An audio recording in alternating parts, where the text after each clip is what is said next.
Madam ನಮಸ್ತೆ madam. ನಮಸ್ತೆ ಉಮಾಜಿ. ಕಾಯ್ತಾ ಇದ್ದೆ ಮೇಡಮ್ ನಿಮ್ ಕ್ಲಾಸ್ಗೋಸ್ಕರ ತುಂಬಾ ದಿವಸದಿಂದ. ಅದೇ ನಾನು ಮಾಡ್ಬೇಕಂತ ತುಂಬಾ ಈ ವೆದರ್ ಇಂದ ಸ್ವಲ್ಪ ಅಪ್ಸೆಟ್ ಆಗ್ತಾ ಇತ್ತು. ಹೊಸ ವರ್ಷಕ್ಕೆ ಪ್ರತಿ ವರ್ಷದಂತೆ ನಾನು ಡಿಸೆಂಬರ್ ಜನವರಿ ಎರಡನ್ನು 31-1-2 ಈ ತರ ಮಾಡ್ತಾ ಇದ್ದೆ. ಅದು ಈ ವರ್ಷನೂ ಅದ್ ಆಗ್ಲಿ ಅಂತ, ಯಾಕೆಂದ್ರೆ ಜೊತೆಲಿ ಟಚ್ ಅಲ್ಲಿ ಇರೋಣ ಅಂತ. ಕರೆಕ್ಟ್. ನಾ ಕಂಟಿನ್ಯೂಸ್ ಕ್ಲಾಸ್ ಏನಾದ್ರು ಮಾಡಿ ಮೇಡಮ್ ಒಂದ್ ಮೆಸೇಜ್ ಮಾಡೋಣ ಅಂತ ಅನ್ಕೊಳ್ತಾ ಇದ್ದೆ. ಇಲ್ಲ, ಮಾಡೋ ಮನ್ಸಿದೆ, ಟೈಮ್ ಆಗ್ತಿರ್ಲಿಲ್ಲ. ಮಾಡ್ತೀನಿ, ಮಾಡಿ ಮೇಡಮ್. ನಮಸ್ತೆ ಮೇಡಮ್. ನಮಸ್ತೆ ಮೇಡಮ್. ನಮಸ್ತೆ. ನಮಸ್ತೆ ನಮಸ್ತೆ ಮೇಡಮ್. ನಮಸ್ತೆ. ನಮಸ್ತೆ ಮೇಡಮ್. ನಮಸ್ತೆ ಮೇಡಮ್. ನಾನು ಚಂದ್ರಶೇಖರಯ್ಯ. ನಮಸ್ತೆ ಮೇಡಮ್. ನಮಸ್ತೆ ಸರ್, ಹೇಳಿ ಸರ್.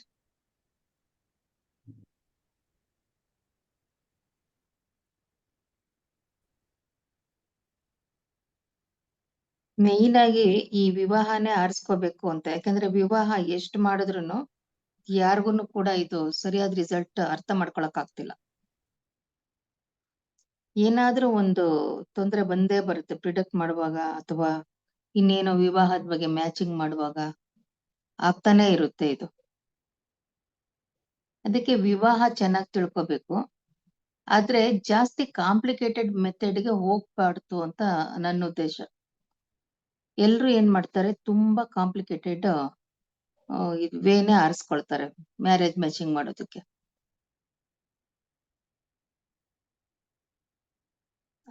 ಅದ್ರ ಬಗ್ಗೆನೆ ಸ್ವಲ್ಪ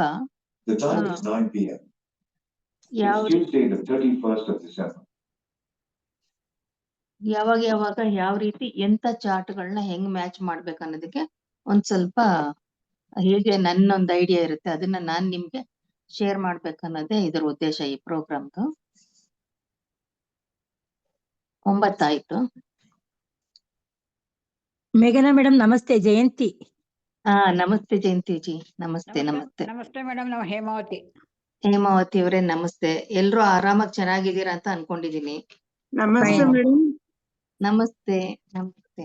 ನಮಸ್ಕಾರ ಮೇಡಮ್. ನಮಸ್ತೆ ಸರ್. ನಮಸ್ತೆ ಸರ್. ಮೇಡಮ್ ನಮಸ್ತೆ. ನಮಸ್ತೆ ಸರ್.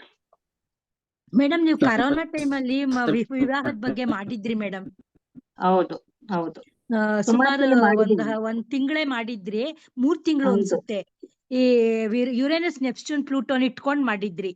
ನಮ್ ಗ್ರಹಗಳೆಲ್ಲ ಅವುಗಳನ್ನ ಮೇಯ್ನ್ ಆಗಿ ಇಟ್ಕೊಂಡ್ ಮಾಡಿದ್ರಿ. ಹೌದು. ಈಗ ಆ ಯುರೇನಸ್ ಸಬ್ಜೆಕ್ಟ್ ಇಲ್ದೇನೆ ನಾವು ಟ್ರೆಡಿಷನಲ್ ಮೆಥಡ್ ಅಲ್ಲಿ ಹೇಗೆ ಈ ಒಂದು ವಿವಾಹನ ಅರ್ಥ ಮಾಡ್ಕೊಳ್ಳೋದು ಚಾರ್ಟ್ ಅಲ್ಲಿ ಅನ್ನೋದನ್ನ ಸ್ವಲ್ಪ ಮಟ್ಟಿಗೆ ತಿಳಿಸ್ತೀನಿ. 3 ದಿನ ಸೆಲೆಕ್ಟ್ ಮಾಡ್ಕೊಂಡಿದ್ದೀನಿ. 3 ದಿನ ಬೇಕಾಗ್ಬಹುದು ಅಂತ. ಯಾಕಂದ್ರೆ 1-2 ಜಾತಕಗಳನ್ನು ಹಾಕಿ ನಾನು ಅದನ್ನ ತೋರಿಸ್ಬೋದು, ಜಾತಕನು ಎಕ್ಸ್ಪ್ಲೇನ್ ಮಾಡ್ಬೋದು. ಆದ್ರೆ ಯಾವಾಗ ಹೇಗೆ ನಾವು ಎಂತೆಂತ ಜಾತಕಕ್ಕೆ, ಯಾಕಂದ್ರೆ ಈಗ 12 ತರ ಜಾತಕ ಇದೆ ಅಂತ ನಮ್ಗೆ, 12 ಲಗ್ನ ಅಂತ. 12 ಲಗ್ನ ಇರುವಂತ 12 ತರ ಜಾತಕನ ನಾವು ಯಾವ್ಯಾವ ರೀತಿಯಲ್ಲಿ ಪ್ರಿಡಿಕ್ಟ್ ಮಾಡ್ಬೇಕು ಅಂದಾಗ ಅದು ತುಂಬಾ ಇನ್ನೂ ಒಂದಷ್ಟು ಕಾಂಪ್ಲಿಕೇಟೆಡ್ ಚಾರ್ಟ್ಸ್ ಆಗಿ ಅದು ಬದಲಾವಣೆ ಆಗುತ್ತೆ. ಹೇಗೆ ಅಂತಂದ್ರೆ ಈ ಗ್ರಹಗಳು ಹೇಗೆ ಕೂತ್ಕೊಂಡಿರುತ್ತೆ ಅದರ ಆಧಾರದ ಮೇಲೆ ನಾವು ಈ ಚಾರ್ಟ್ ನ ನೋಡ್ಬೇಕಾಗಿ ಬರುತ್ತೆ. ಯಾಕೆಂದ್ರೆ ಈ ಪರಾಶರಿ ಪದ್ಧತಿ ಇರ್ಬೋದು, ಅಥವಾ ಈ ಟ್ರೆಡಿಷನಲ್ ವೇ ಅಂತ ಏನಿರುತ್ತೆ ಅದಿರ್ಬೋದು. ಅದ್ರಲ್ಲಿ ನಮ್ಮ ಮುಖ್ಯವಾಗಿ ಏನ್ ರೂಲ್ಸ್ ಕೊಟ್ಟಿದ್ದಾರೆ ಅದನ್ನ ನಾವು ಅಲ್ಲಗೆಳಬಾರ್ದು. ಯಾಕಂದ್ರೆ ಆ ಬುಕ್ಕಲ್ಲಿ ಇರೋದೆಲ್ಲ ರೂಲ್ಸ್ ವರ್ಕ್ ಆಗ್ತಿಲ್ಲ ಅಂತ ಎಷ್ಟೋ ಜನ ಹೇಳ್ತಿರ್ತಾರೆ. ಆದ್ರೆ ಅವ್ರು ನಮಗೆ ಒಂದ್ ಆಂಗಲ್ ಅಲ್ಲಿ ಏನ್ ಮಾಡಿರ್ತಾರೆ, ಇದನ್ನೆಲ್ಲ ಹೇಳ್ಕೊಟ್ಟಿರ್ತಾರೆ. ಇನ್ ಮಿಕ್ಕಿದೆಲ್ಲ ನಾವೇ ಅದನ್ನ ನೀಟಾಗಿ ಅದನ್ನ ಅರ್ಥ ಮಾಡ್ಕೊಂಡು ಅಪ್ಲಿಕೇಶನ್ ಹಾಕೋದು ಕಲೀಲಿ ಅನ್ನೋದು ಋಷಿ ಮುನಿಗಳ ಒಂದು ಉದ್ದೇಶ ಆಗಿರುತ್ತೆ. ಅದ್ರ ಜೊತೆಗೆ ಈ ಗ್ರಂಥಗಳ ಕೈಯಿಂದ ಕೈಗೆ ಬದಲಾವಣೆ ಆದಾಗ ಒಬ್ಬೊಬ್ರು ಒಂದೊಂದು ರೀತಿಯಾದಂತ ವಿಷಯಗಳನ್ನ ಅಲ್ಲಿ ತೆಗೆದ್ಬಿಟ್ಟಿರ್ತಾರೆ ಮತ್ತೆ ಹಾಕ್ಬಿಟ್ಟಿರ್ತಾರೆ. ಹಾಗಾಗಿ ಏನಾಗುತ್ತೆ, ತುಂಬಾ ಕನ್ಫ್ಯೂಸ್ ಅನ್ನೋದು ಬರುತ್ತೆ. ಈ ಕನ್ಫ್ಯೂಸ್ ಎಲ್ಲ ದೂರ ಆಗ್ಬೇಕಂತಂದ್ರೆ ಮುಖ್ಯವಾಗಿ ನಾವ್ ಏನ್ ಮಾಡ್ಬೇಕಂದ್ರೆ ಬೇಸಿಕ್ ಲೆವೆಲ್ ನ ನೀವು ಅರ್ಥ ಮಾಡ್ಕೊಂಡ್ರೆ ಸಾಕು. ಬೇಸಿಕ್ ಲೆವೆಲ್ಲೇ ನಾ ಹೇಳ್ತಿರ್ತೀನಿ. ಯಾಕೆಂತಂದ್ರೆ ನೀವು ಎಲ್ರು ಬೇಸಿಕ್ ಅಂದ ತಕ್ಷಣ ಮೂಗ್ ಮುರಿಬೇಡಿ. ಯಾಕೆಂದ್ರೆ ಬೇಸಿಕ್ ಅಲ್ಲೇ ನಾವ್ ಈಗ ಇದುವರೆಗೂ ಚಾರ್ಟ್ ಎಲ್ಲ ನೋಡ್ತಾ ಇರೋದು ನಾವು. ಬೇಸಿಕ್ ಅಂದ್ರೆ ಏನಾಗುತ್ತೆ ಅಂತಂದ್ರೆ 12 ರಾಶಿ ಮತ್ತೆ 9 ಗ್ರಹಗಳಂತ ಇರುತ್ತೆ. ಈ 9 ಗ್ರಹಗಳ ಕ್ಯಾರೆಕ್ಟರಿಸ್ಟಿಕ್ ನ ನೀವು ಅರ್ಥ ಮಾಡ್ಕೋಬೇಕು. 12 ರಾಶಿಗಳ ಗುಣಗಳನ್ನ ಅರ್ಥ ಮಾಡ್ಕೋಬೇಕು. ಮತ್ತೆ ಈ 9 ಗ್ರಹಗಳು 12 ರಾಶಿಯಲ್ಲಿ ಎಲ್ಲೆಲ್ಲಿ ಕುತ್ಕೊಂಡಾಗ, ಅವ್ರವ್ರ ಮನೆಯಲ್ಲೇ ಕುತ್ಕೊಂಡಾಗ ಹೇಗೆ ನಮ್ಗೆ ರಿಸಲ್ಟ್ ಬರುತ್ತೆ, ಮತ್ತೆ ಅವರು ಬೇರೆ ಬೇರೆ ಸ್ಥಾನಗಳನ್ನ ಸೆಲೆಕ್ಟ್ ಮಾಡ್ಕೊಂಡು ಕುತ್ಕೊಂಡಾಗ ಅಲ್ಲಿ ಹೇಗಿರುತ್ತೆ ಅನ್ನೋದು ನಮ್ಗೆ ತುಂಬಾ ಇಂಪಾರ್ಟೆಂಟ್ ಆಗುತ್ತೆ. ಮುಖ್ಯವಾಗಿ ಏನಂತಂದ್ರೆ ನಿಮ್ಗೆ ಈ 12 ಮನೆನೂ ಕೂಡ ನಮ್ಗೆ ಏನಾಗುತ್ತೆ, ಲಗ್ನದಿಂದ 12 ಆಗುತ್ತೆ. ಮೇಷರಾಶಿ 1ನೇ ಮನೇನೂ ಆಗ್ಬೋದು, 2ನೇ ಮನೇನೂ ಆಗ್ಬೋದು, 3, 4, 5 ಹೀಗೆ 12ವರೆಗೂ ಅದು ಆಗ್ಬೋದು. ವೃಷಭನ ಹಾಗೆ 1, 2, 3ರಿಂದ 12 ಆಗುತ್ತೆ. ಮಿಥುನನ ಹಾಗಾಗುತ್ತೆ ಅಂದಾಗ ನಮ್ಗೆ ಎಷ್ಟು ವಿಧದ ಚಾರ್ಟ್ ಅನ್ನ ನಾವು ಗಮನದಲ್ಲಿ ಇಟ್ಕೋಬೇಕು ಅನ್ನೋದು ಇಲ್ಲಿ ನಾವು ಪರಿಶೀಲನೆ ಮಾಡ್ಬೇಕು. ಯಾಕೆಂದ್ರೆ ಕಾಂಪ್ಲಿಕೇಟೆಡ್ ಮಾಡ್ಕೋಬೇಡಿ. ಕಾಲ, ದೇಶ, ವರ್ತಮಾನ ಏನಿರುತ್ತೋ ಅದರ ಆಧಾರದ ಮೇಲೆ ನಾವೇನ್ ಮಾಡ್ಬೇಕು, ಜಾತಕ ಹೊಂದಾಣಿಕೆಯನ್ನ ಮಾಡ್ಬೇಕು. ಮುಖ್ಯವಾಗಿ ನಾವು ಏನನ್ನ ನೋಡ್ಬೇಕು ಅಂತ ಈಗ ಕ್ಲಾಸ್ ಸ್ಟಾರ್ಟ್ ಮಾಡ್ತೀನಿ. ನವಗ್ರಹಗಳು ಹಾಗೂ ನನ್ನ ಇಷ್ಟ ದೇವತೆ ಹಾಗೂ ಜ್ಯೋತಿಷ್ಯದ ಒಂದು ಗ್ರಿಪ್ ಹೊಂದಿರುವಂತಹ ಬುಧ ಅಂದ್ರೆ ಶ್ರೀಮನ್ನಾರಾಯಣ. ಶ್ರೀಮನ್ನಾರಾಯಣನೇ ಈ ಒಂದು ಜ್ಯೋತಿಷಕ್ಕೆ ಪ್ರಥಮವಾದಂತ ಒಂದು ಗುರು ಅಂತ ನಾ ಹೇಳ್ತೀನಿ. ಯಾಕೆಂತಂದ್ರೆ ಜ್ಯೋತಿಷ್ಯದ ಒಂದು ಕಂಟ್ರೋಲ್ ಅನ್ನೋದು ಬುಧ ಗ್ರಹ ಇದೆ. ನಾವು ಕಾಲ ಪುರುಷ ಚಕ್ರ ಅಂತ ಏನ್ ಹೇಳ್ತೀವಿ, ಆ ಕಾಲ ಪುರುಷ ಬೇರೆ ಯಾರು ಅಲ್ಲ, ಮಹಾವಿಷ್ಣು. ಆ ಮಹಾವಿಷ್ಣುವಿನ ತಲೆಯಿಂದ ಹಿಡಿದು ಪಾದದವರೆಗೂ ಕೂಡ ಏನಾಗಿದೆ, ಈ ಒಂದು ಕಾಲ ಪುರುಷ ಚಕ್ರ ಅನ್ನೋದು ಬಂಧನವಾಗಿದೆ. ಇಲ್ಲಿ ಒಂದು ನೀವು ಅರ್ಥ ಮಾಡ್ಕೋಬೇಕು, ವಿವಾಹ ಅಂತ ನಾವು ತಗೊಂಡಾಗ ಈ ವಿವಾಹ ಅನ್ನೋದು ಎಲ್ರಿಗೂ ಏನಾಗಿದೆ ಅಂತಂದ್ರೆ, ವಿವಾಹ ಅನ್ನೋದನ್ನ ಅರ್ಥ ಮಾಡ್ಕೊಳ್ಳೋದಕ್ಕೆ ಕಷ್ಟ ಆಗಿದೆ. ಹಿಂದೆನೂ ಅರ್ಥ ಮಾಡ್ಕೊಂಡಿಲ್ಲ, ಮಧ್ಯದ ಭಾಗದಲ್ಲೂ ಅರ್ಥ ಮಾಡ್ಕೊಂಡಿಲ್ಲ, ಈಗಲೂ ಅರ್ಥ ಮಾಡ್ಕೊಂಡಿಲ್ಲ. ಈ ವಿವಾಹ ಅನ್ನೋ ಕಾನ್ಸೆಪ್ಟ್ ಮುಂದಕ್ಕೂ ಅರ್ಥ ಆಗಲ್ಲ. ಯಾಕೆ ಅಂತಂದ್ರೆ ವಿವಾಹ ಅನ್ನೋದು ಒಬ್ಬ ವ್ಯಕ್ತಿಯ ಪ್ರಮುಖ ಉದ್ದೇಶವೇ ಅಲ್ಲ. ಅದು ಯಾಕೆ ಅಂತಂದ್ರೆ, ಈಗ ಮದುವೆ ಅನ್ನೋದು ಏನು ಇರೋದು, ಗಂಡ ಹೆಂಡತಿ ಮದುವೆ ಆಗ್ತಾರೆ, ಮಕ್ಕಳಾಗ್ತಾರೆ, ಅವರನ್ನ ಬೆಳೆಸಿ ದೊಡ್ಡವ್ರು ಮಾಡ್ತಾರೆ, ಅವ್ರಿಗೆ ಬೇಕಾದಂತ ವಿದ್ಯೆಗಳನ್ನ ಕೊಡ್ತಾರೆ. ಅದಾದ ನಂತರ ಏನ್ ಮಾಡ್ತಾರೆ, ವಿವಾಹ ಮಾಡ್ಕೋಬೇಕು ಅಂತ ಅವ್ರ ಮುಂದೆ ಹೇಳ್ತಾರೆ, ವಿವಾಹನ ಮಾಡ್ಕೊಳ್ತಾರೆ. ಆದ್ರೆ ಇಲ್ಲಿವರೆಗೂ ನಾವು ಹಿಂದಿನಿಂದ ಹಿಡಿದು ಇಲ್ಲಿವರೆಗೂ ನಾವು ವಿವಾಹ ಮಾಡುವಾಗ ಮಕ್ಕಳಿಗೆ ಯಾವ ರೀತಿಯಾದಂತ ವಿವಾಹದ ಬಗ್ಗೆ ಎಚ್ಚರಿಕೆಯನ್ನ ಕೊಟ್ಟಿದೀವಿ, ವಿವಾಹ ಅಂದ್ರೆ ಏನಂತ ಅರ್ಥ ಮಾಡಿಸಿದೀವಿ ಅಂತ ತಗೊಂಡಾಗ ಅದು ಯಾವುದೇ ರೀತಿಯಿಂದನೂ ಕೂಡ ಅದು ಇದೇ ಬರಲ್ಲ, ಅರ್ಥವೇ ಬರಲ್ಲ. ಯಾರು ತಮ್ಮ ಮಕ್ಕಳಿಗೆ, ಈಗ ನಾವೇ ಆಗ್ಲಿ ನೀವೇ ಆಗ್ಲಿ ಹಿಂದಿನವರಾಗ್ಲಿ, ಈಗ ನಿನಗೆ ಮದ್ವೆ ಮಾಡ್ತೀನಿ, ಈವನ್ ನೋಡಿ ಹೆಣ್ಮಗಳು ಋತುಮತಿ ಆದಾಗ್ಲೂ ಕೂಡ ಆಕೆ ಹೇಗಿರ್ಬೇಕನ್ನೋದನ್ನ ಬರೀ ತಿನ್ನಿಸ್ತಾರೆ, ಊಟ ಮಾಡಿಸ್ತಾರೆ, ಶಕ್ತಿ ಮಾಡಿಸ್ತಾರೆ, ಮತ್ತೆ ಒಂದಷ್ಟು ದಿನ ರೆಸ್ಟ್ ತಗೋಬೇಕು ಅಂತ ಹೇಳ್ತಾರೆ. ಆದ್ರೆ ಅದರ ನಂತರ ಯಾವ್ಯಾವ ರೀತಿಯಲ್ಲಿ ನೀವು ನಡ್ಕೋಬೇಕು ಅಂತ ಯಾವ ತಂದೆ ತಾಯಿನೂ ಹೇಳ್ಕೊಡಲ್ಲ. ಅದೊಂದು ಇಲ್ಲಿ ಮುಖ್ಯ ಆಗುತ್ತೆ. ಎರಡನೇದೇನಾಗುತ್ತೆ, ಇವೆಲ್ಲವೂ ಕೂಡ ಇದನ್ನ ಹೆಂಗೆ ಹೇಳ್ಕೊಡೋದು ಅನ್ನೋದು ಕೂಡ ಒಂದಾಗುತ್ತೆ. ಇನ್ನೊಂದು ನೋಡಿ ಎಷ್ಟು ಕಷ್ಟ ಆಗುತ್ತಂದ್ರೆ, ಈಗಿನ ಕಾಲದಲ್ಲಿ ಆಗ್ಲಿ ಹಿಂದೆನೇ ಆಗ್ಲಿ ವಿವಾಹನ ನಾವು ಮ್ಯಾಚಿಂಗ್ ಮಾಡ್ಬೇಕಾದ್ರೆ ಮುಖ್ಯವಾಗಿ ಏನ್ ಮಾಡ್ಬಿಡ್ತೀವಿ, ವಿವಾಹಕ್ಕೆ ಸಂಬಂಧಪಟ್ಟಂತ ಭಾವಗಳನ್ನ ನಾವೇನ್ ಮಾಡ್ತೀವಿ, ಸೆಲೆಕ್ಟ್ ಮಾಡ್ಕೊಂಡ್ಬಿಡ್ತೀವಿ. ಆದ್ರೆ ಮುಖ್ಯವಾಗಿ ನಾವು ನೋಡ್ಬೇಕಾದಂತ ಕೆಲವು ಇದೆ.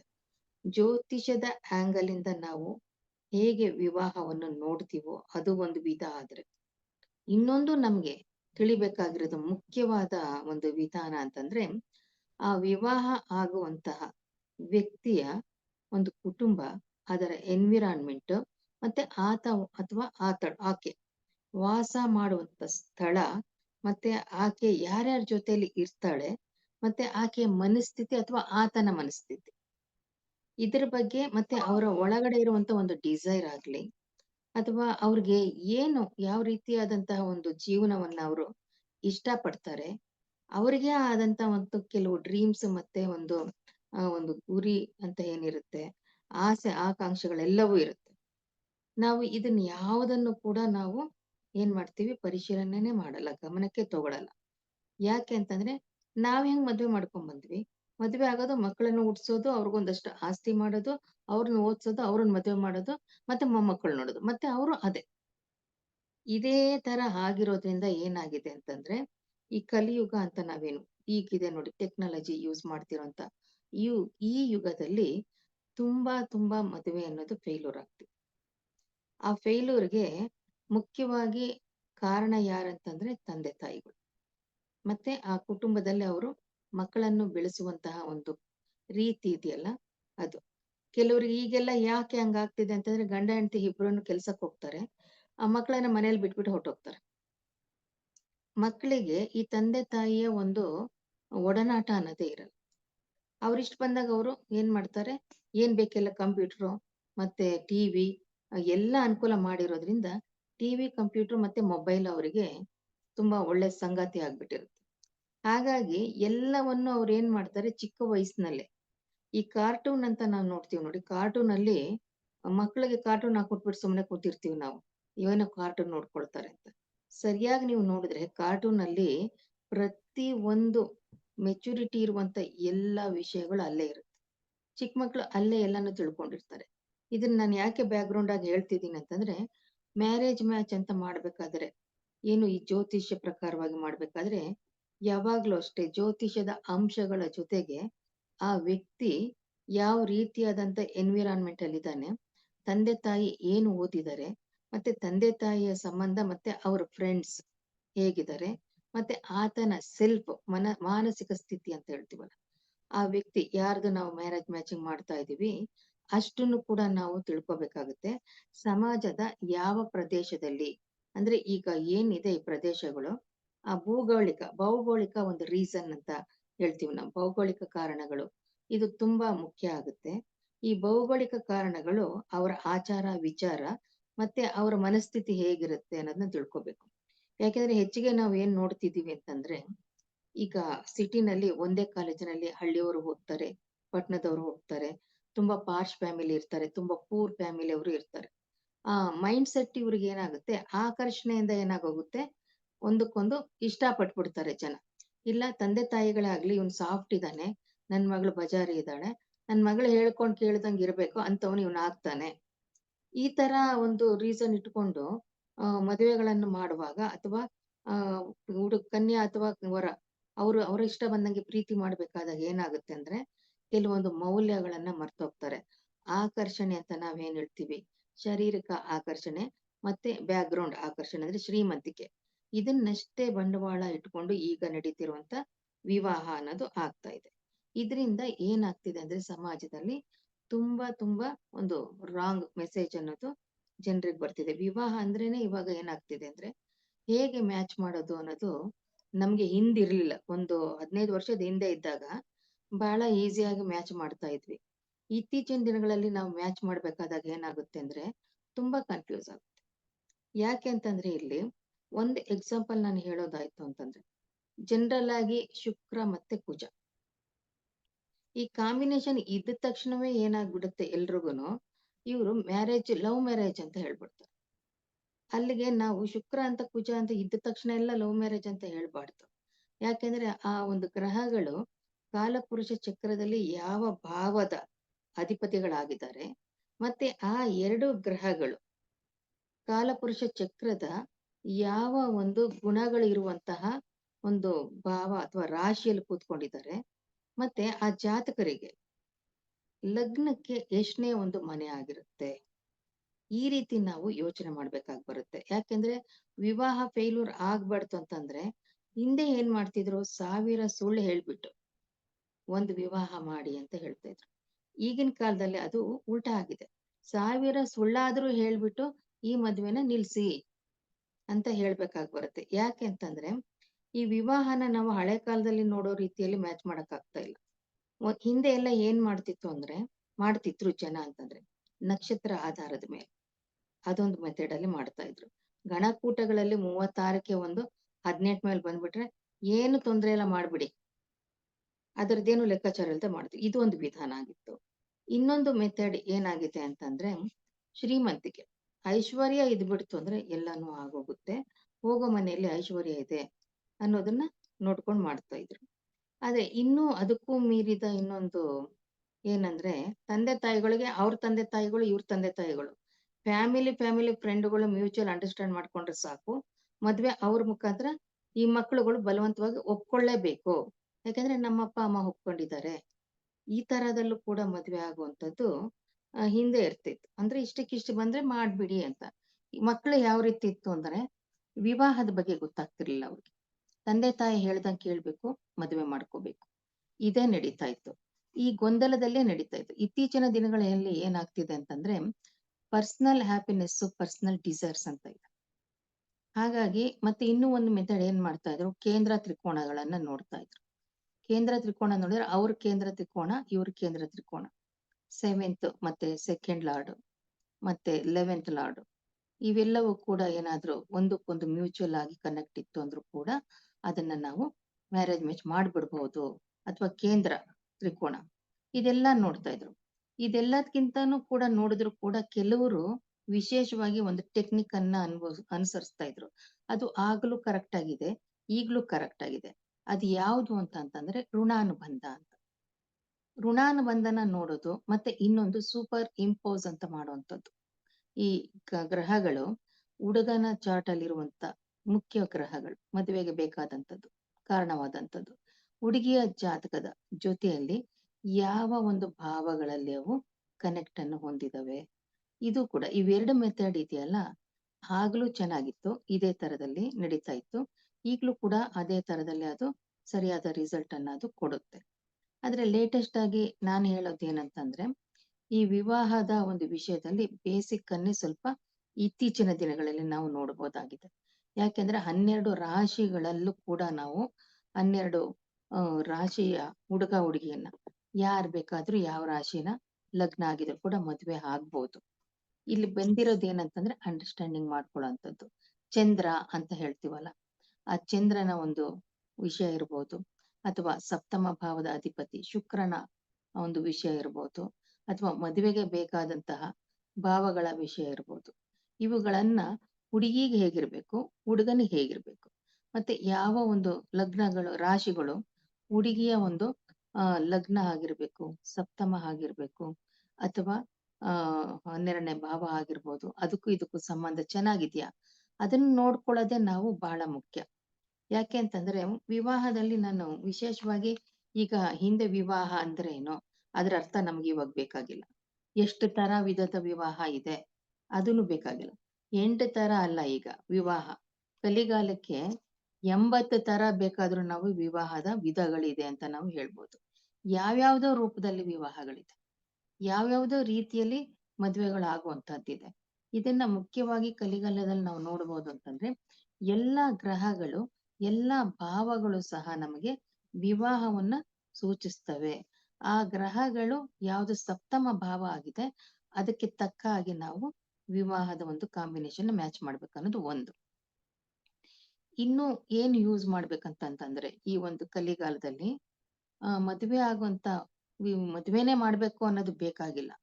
ಮದುವೆಯಿಂದ ಅವ್ರಿಗೆ ತೊಂದರೆ ಆಗುತ್ತೆ ಅಂದ್ರೆ ಖಂಡಿತವಾಗ್ಲೂ ಮದುವೆ ಆಗಬೇಡಿ ಅಂತ ಹೇಳೋದನ್ನ ಧೈರ್ಯವಾಗಿ ಜ್ಯೋತಿಷರು ಸ್ವಲ್ಪ ಮಾಡ್ಬೇಕು, ಮನಸ್ಸು ಮಾಡ್ಬೇಕು. ಯಾಕೆ ಅಂತಂದ್ರೆ ಸುಮಾರು ನಾನು ವಿವಾಹಗಳನ್ನ ನೋಡಿದಾಗ ವಿವಾಹ ಆದ್ಮೇಲೆನೆ ಕೆಲವರಿಗೆ ಆರ್ಥಿಕ ಸಂಕಷ್ಟಗಳು ಬಂದ್ಬಿಟ್ಟಿದೆ. ವಿವಾಹ ಆದ್ರೇನೆ ಅವ್ರದ್ದು ಕೆರಿಯರ್ ಅನ್ನೋದು, ಕೆಲಸವನ್ನು ಬಿಟ್ಬಿಟ್ಟು ಕುಡುಕರಾಗಿ ಅಥವಾ ಕೆಲಸನೇ ಮಾಡದೇನೆ ಇದ್ದಾರೆ. ಇಂಥವ್ರಿಗೆಲ್ಲ ನಾವು ಫೋಕಸ್ ಮಾಡಿ ನೋಡ್ಬೇಕು. ಯಾಕೆಂದ್ರೆ ಆಯುಸ್ ಹಿಂದೆಲ್ಲ ಹುಡುಗ ಹುಡುಗಿಯರ ಆಯುಸ್ಸನ್ನ ನೋಡ್ತಾ ಇದ್ವಿ, ಜಾಬ್ ನೋಡ್ತಾ ಇದ್ವಿ, ಮನೆತನ ನೋಡ್ತಾ ಇದ್ವಿ, ಅಪ್ಪ ಅಮ್ಮನ ಬ್ಯಾಕ್ ಗ್ರೌಂಡ್ ಅಷ್ಟೇ ಆಗ್ತಿತ್ತು. ಇವಾಗ ಹಂಗಲ್ಲ. ಫಿಸಿಕಲ್ ಆಗಿ ಆತನಿಗೆ ವಿವಾಹ ಜೀವನದಲ್ಲಿ ಏನು ವಿವಾಹ ಅನ್ನೋದು ಮುಖ್ಯ ಉದ್ದೇಶ, ಲೈಂಗಿಕ ತೃಪ್ತಿ ಅನ್ನೋದು ಅದರಲ್ಲಿ ಪ್ರಮುಖ. ನಂತರ ಜೀವನದ ಜವಾಬ್ದಾರಿ, ಕುಟುಂಬದ ಜವಾಬ್ದಾರಿ ಅದೆಲ್ಲ ಬರುತ್ತೆ. ಆಯ್ತಾ? ಈಗ ಲೈಂಗಿಕ ಕ್ರಿಯೆಗೆ ಸಪೋರ್ಟ್ ಮಾಡುವಂತಹ ಶರೀರದ ಆರೋಗ್ಯವನ್ನ ಹುಡುಗ ಆಗ್ಲಿ ಹುಡುಗಿ ಆಗ್ಲಿ ಹೊಂದಿದಾರಾ ಅನ್ನೋದನ್ನ ನಾವು ಫಸ್ಟ್ ದೃಢಪಡಿಸ್ಕೋಬೇಕು. ಕಲಿಗಾಲದಲ್ಲಿ ಹೆಚ್ಚಿಗೆ ಒಂದು ಡೈವರ್ಸ್ ಆಗ್ತಿರೋದೆ ಈ ಲೈಂಗಿಕ ಅತೃಪ್ತಿಯಿಂದ. ಎರಡನೇದು ಏನಾಗುತ್ತೆ, ಆರ್ಥಿಕ ಪರಿಸ್ಥಿತಿ. ಅಂದ್ರೆ ಒಬ್ಬರಿಗಿಂತ ಒಬ್ರು ಹಣಕಾಸಿನಲ್ಲಿ ಯಾರು ಸ್ಟ್ರಾಂಗ್ ಆಗಿರ್ತಾರೆ ಅವರು ವಿವಾಹವನ್ನ ಅವರು ಬಿಡ್ಬೋದು. ಏನಾದ್ರೂ ಸಣ್ಣ ಪುಟ್ಟ ಆರ್ಗ್ಯುಮೆಂಟ್ಸ್ ಡ್ಯಾಮಿನೇಟ್ಸ್ ಬಂದಾಗ ನೀನೇನು ನಾನು ದುಡಿತೀನಿ ಅನ್ನುವಂತ ಹಣದ ಒಂದು ಮದದಿಂದಲೂ ಕೂಡ ಡಾಮಿನೇಟ್ ಪವರ್ ಯೂಸ್ ಮಾಡಿ ವಿವಾಹವನ್ನ ಕಳ್ಕೋಬಹುದು. ಮತ್ತೆ ಮೊದಲು ಏನಾಗುತ್ತೆ ಅಂದ್ರೆ ಸುಮಾರು ಕೇಸ್ಗಳನ್ನ ನಾನ್ ನೋಡಿರುವಾಗ ತುಂಬಾ ಜನ 6 ವರ್ಷದಿಂದ ಅಥವಾ 5 ವರ್ಷದಿಂದ ಅಥವಾ 3 ವರ್ಷದಿಂದ ಲವ್ ಮಾಡ್ತಾ ಇರ್ತಾರೆ. ಅವ್ರು ಲವ್ ಮಾಡುವಾಗ ಅವರು ತಗೊಳ್ಳುವಂತ ಕೇರಿಂಗ್ ಅಂತ ಏನಿರುತ್ತೆ ಅದು ತುಂಬಾ ಚೆನ್ನಾಗಿರುತ್ತೆ. ಮದ್ವೆ ಆದ ತಕ್ಷಣನೇ ಏನಾಗುತ್ತೆ, 1 ತಿಂಗಳೊಳಗೆ ಅವ್ರಿಗೆ ಆಕರ್ಷಣೆ ಹೊರಟೋಗುತ್ತೆ. ಮತ್ತೆ ಒಬ್ರಿಗೊಬ್ರಿಗೆ ಅವ್ರಿಗೆ ಅಂಡರ್ಸ್ಟ್ಯಾಂಡ್ ಮಾಡ್ಕೊಳಕ್ಕೂ ಬರಲ್ಲ. ಆಗ ವಿಚಿತ್ರವಾದಂತ ಒಂದು ರೀತಿ ಮ್ಯಾರೇಜ್ ಆದ್ಮೇಲೆ ಅವರ ಗುಣಗಳೇನಾಗುತ್ತೆ, ಸಿಕ್ಕಾಪಟ್ಟೆ ಬದಲಾವಣೆಯನ್ನ ಹೊಂದುತ್ತೆ. ನಾವು ಜ್ಯೋತಿಷರು ಅದನ್ನ ಕಂಡಿಡ್ಕೋಬೇಕು. ಇವ್ರಿಗೆ ಲವ್ ಮ್ಯಾರೇಜ್ ಆಗುತ್ತಾ, ಲವ್ ಮ್ಯಾರೇಜ್ ಅಲ್ಲಿ ಹೋದ್ರೆ ಇವ್ರಿಗೆ ಒಳ್ಳೇದಾಗುತ್ತಾ, ಅಥವಾ ಇವ್ರು ಅರೇಂಜ್ ಮ್ಯಾರೇಜ್ ಮಾಡ್ಕೊಂಡ್ರೆ ಒಳ್ಳೇದಾ, ಲವ್ ಮಾಡಿದ್ರೆ ಬಿಟ್ಬಿಡಿ ಅಂತ ಹೇಳುವಂತದ್ದು.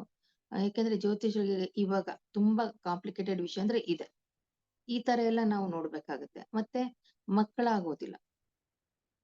ಯಾಕೆ ಮಕ್ಕಳಾಗಲ್ಲ ಅಂತಂದ್ರೆ 2 ರೀಸನ್. ಒಂದು ಫಿಸಿಕಲ್ ಫಿಟ್ನೆಸ್ ಇರಲ್ಲ ಒಂದು. ಎರಡನೇದು ಅವ್ರು ಮಾಡುವಂತ ಕೆಲಸದ ಒತ್ತಡದಿಂದ ಅವ್ರಿಗೆ ಏನು ಎಗ್ಸ್ ಮತ್ತೆ ಸ್ಪರ್ಮ್ಸ್ ಅನ್ನೋದು ಡೆವಲಪ್ಮೆಂಟ್ಸ್ ಅನ್ನೋದು ಅವು ಲಾಸ್ ಆಗಿರುತ್ತೆ. 3ನೇದು ಸರಿಯಾದ ಊಟ ಮತ್ತೆ ನಿದ್ದೆ ಪದ್ಧತಿ ಇರಲ್ಲ.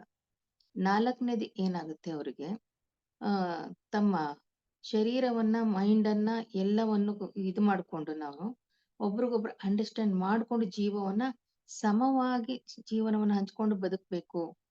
ಒಬ್ರಿಗೊಬ್ರು ನಾವು ಸಾಯೋವರೆಗೂ ಕೂಡ ಕಷ್ಟ ಸುಖದಲ್ಲಿ ಹೆಲ್ಪ್ ಮಾಡ್ಬೇಕು ಅನ್ನೋದನ್ನ ಮರ್ತೋಗ್ತಾರೆ. ಇದೆಲ್ಲ ನೀವೆಲ್ಲ ಏನ್ ಅನ್ಕೊಳ್ತೀರಾ, ಇದೆಲ್ಲ ಯಾಕೆ ಹೇಳ್ತಿದ್ದಾರೆ ಇವ್ರು, ನಮ್ಗೆ ಇದೆಲ್ಲ ಗೊತ್ತಿದೆಯಲ್ಲ ಅಂತ. ಎಲ್ರಿಗೂ ಎಲ್ಲಾನು ಗೊತ್ತಿದೆ. ಆದ್ರೆ ಏನಾಗುತ್ತೆ, ಮ್ಯಾರೇಜ್ ಮ್ಯಾಚ್ ಬಂದಾಗ ಈ ಅಂಶಗಳೆಲ್ಲ ಫುಲ್ ಹೊರ್ಟೋಗುತ್ತೆ. ಮತ್ತೆ ಯಾಕೆ ವಿಳಂಬ ಆಗುತ್ತೆ ಮದ್ವೆ, ಮತ್ತೆ ಯಾಕೆ ಮದ್ವೆನೆ ಆಗಲ್ಲ, ಮದ್ವೆ ಆದ್ಮೇಲೆ ಯಾಕೆ ಅಫೇರ್ಗಳು ಬರುತ್ತೆ, ಇದೆಲ್ಲವೂ ಕೂಡ ಜ್ಯೋತಿಷರಿಗೆ ಗೊತ್ತಿರುತ್ತೆ. ಆಗ ಅದನ್ನ ಗೈಡ್ಲೈನ್ ಮಾಡ್ಬೇಕು. ಹೊಸ ತರದಲ್ಲಿ ಜ್ಯೋತಿಷವನ್ನ ಮ್ಯಾರೇಜ್ ಮ್ಯಾಚಿಂಗ್ ಹೇಳ್ಬೇಕು. ನಾಳೆ ಏನಾಗುತ್ತೆ, ನೀವು ಮ್ಯಾರೇಜ್ ಮ್ಯಾಚ್ ಮಾಡ್ಕೊಟ್ರಿ ನೋಡಿ ನೋಡಿ ನಮ್ಮ ಹುಡುಗಿನ ಬಿಟ್ಬಿಟ್ಟು ಇನ್ನೊಬ್ಬ ಹುಡುಗನ ಕಟ್ಕೊಂಡಿದ್ದಾಳೆ, ಅದು ಬರುತ್ತೆ. ಮತ್ತೆ ಕೆಲವರು ಒಬ್ಬೊಬ್ಬರೇ ಮಕ್ಕಳಿದ್ದಾಗ ಅವ್ರ ಆಸ್ತಿಗೋಸ್ಕರನೇ ಲವ್ ಮಾಡೋದು, ಆಸ್ತಿಗೋಸ್ಕರನೇ ಇರುತ್ತೆ. ಆ ಕ್ಯಾರೆಕ್ಟರ್ನ ನೀವು ಕಂಡಿಡಿದು ಹೇಳ್ಕೊಡ್ಬೇಕು. ಹುಡುಗ ಹುಡುಗಿಗೆ 36 34 ಬರ್ಲಿ, ಎಲ್ಲ ಆಂಗಲ್ ನಿಂದಲೂ ಕೂಡ ನಿಮ್ಗೆ ಈ ಒಂದು ಭಾವದಿಂದ ಭಾವಕ್ಕೆ ಅಂದ್ರೆ ಕುಂಡಲಿಯಿಂದ ಕುಂಡಲಿಗೆ ಮ್ಯಾಚ್ ಇರ್ಲಿ. ನವಾಂಶದಲ್ಲಿ ನಿಮ್ಗೆ ಉತ್ತಮ ಯೋಗಗಳೇ ಬಂದಿರ್ಲಿ.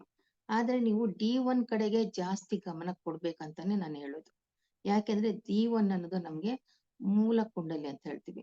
ಅದರಲ್ಲಿ ಇರುವಂತ ಚಂದ್ರ, ನಾವೇನ್ ನವಾಂಶ ಯಾಕೆ ನೋಡ್ಬೇಕು ಅಂತಂದ್ರೆ ಅಲ್ಲಿರುವಂತ ಗ್ರಹಗಳ ಒಂದು ಸ್ಥಿತಿ ಯಾವ ರೀತಿಯಾದಂತಹ ಚೇಂಜಸ್ ಅನ್ನ ಪಡ್ಕೊಂಡಿದಾವೆ ಅನ್ನೋದಷ್ಟೇ ನೋಡ್ಬೇಕೆ ಹೊರತು, ಬಟ್ ಅದು ನಿಜವಾಗ್ಲೂ ಕುತ್ಕೊಂಡಿರೋದಿಲ್ಲಿ D1 ನಲ್ಲಿ ಆ ರಾಶಿ ಅವರಿಗೆ ನೀಟಾಗಿ ಅವರಿಗೆ ಪ್ರಭಾವವನ್ನ ಕ್ಯಾರೆಕ್ಟರಿಸ್ಟಿಕ್ ಅನ್ನ ಅಲ್ಲೇ ಕೊಡುತ್ತೆ.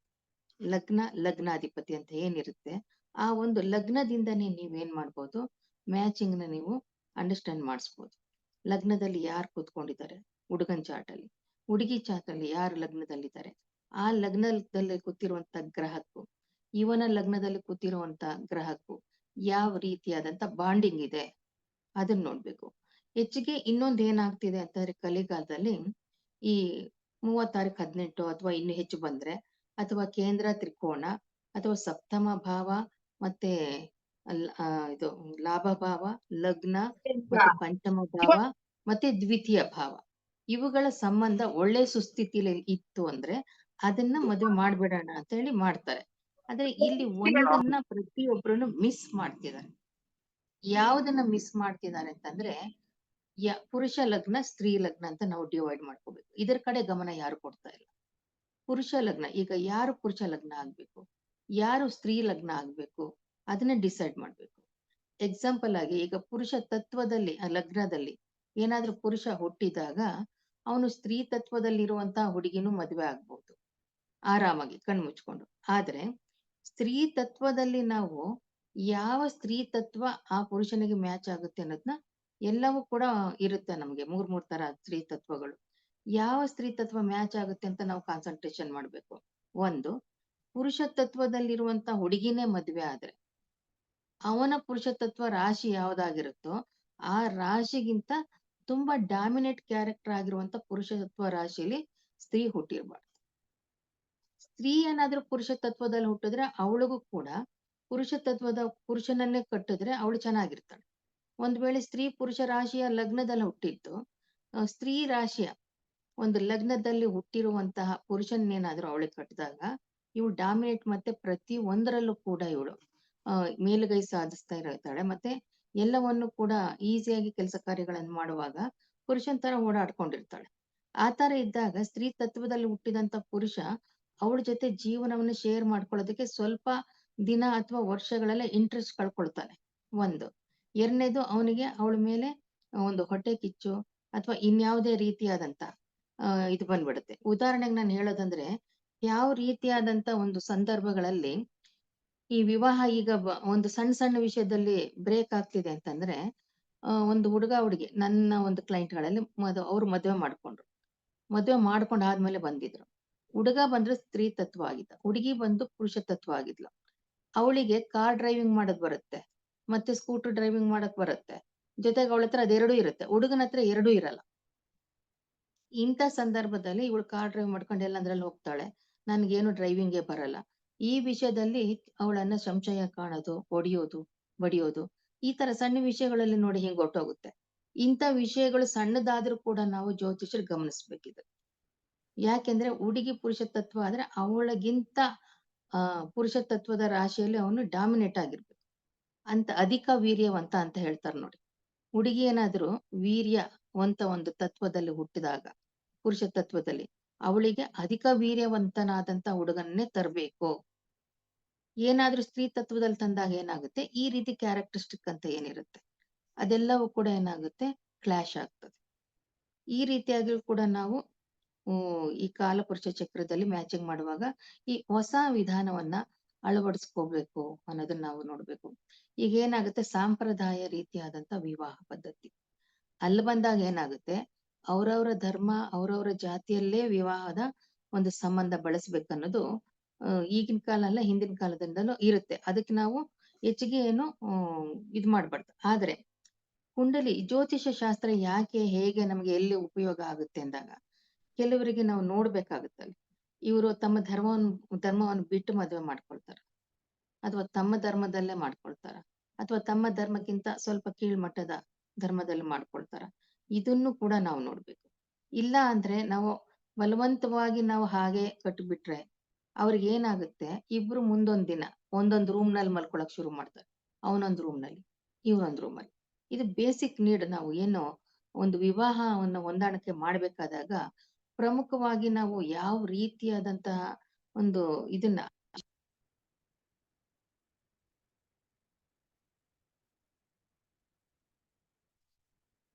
ಮೂಲಭೂತ ಅಂಶಗಳು ಇವಾಗಿರುತ್ತೆ.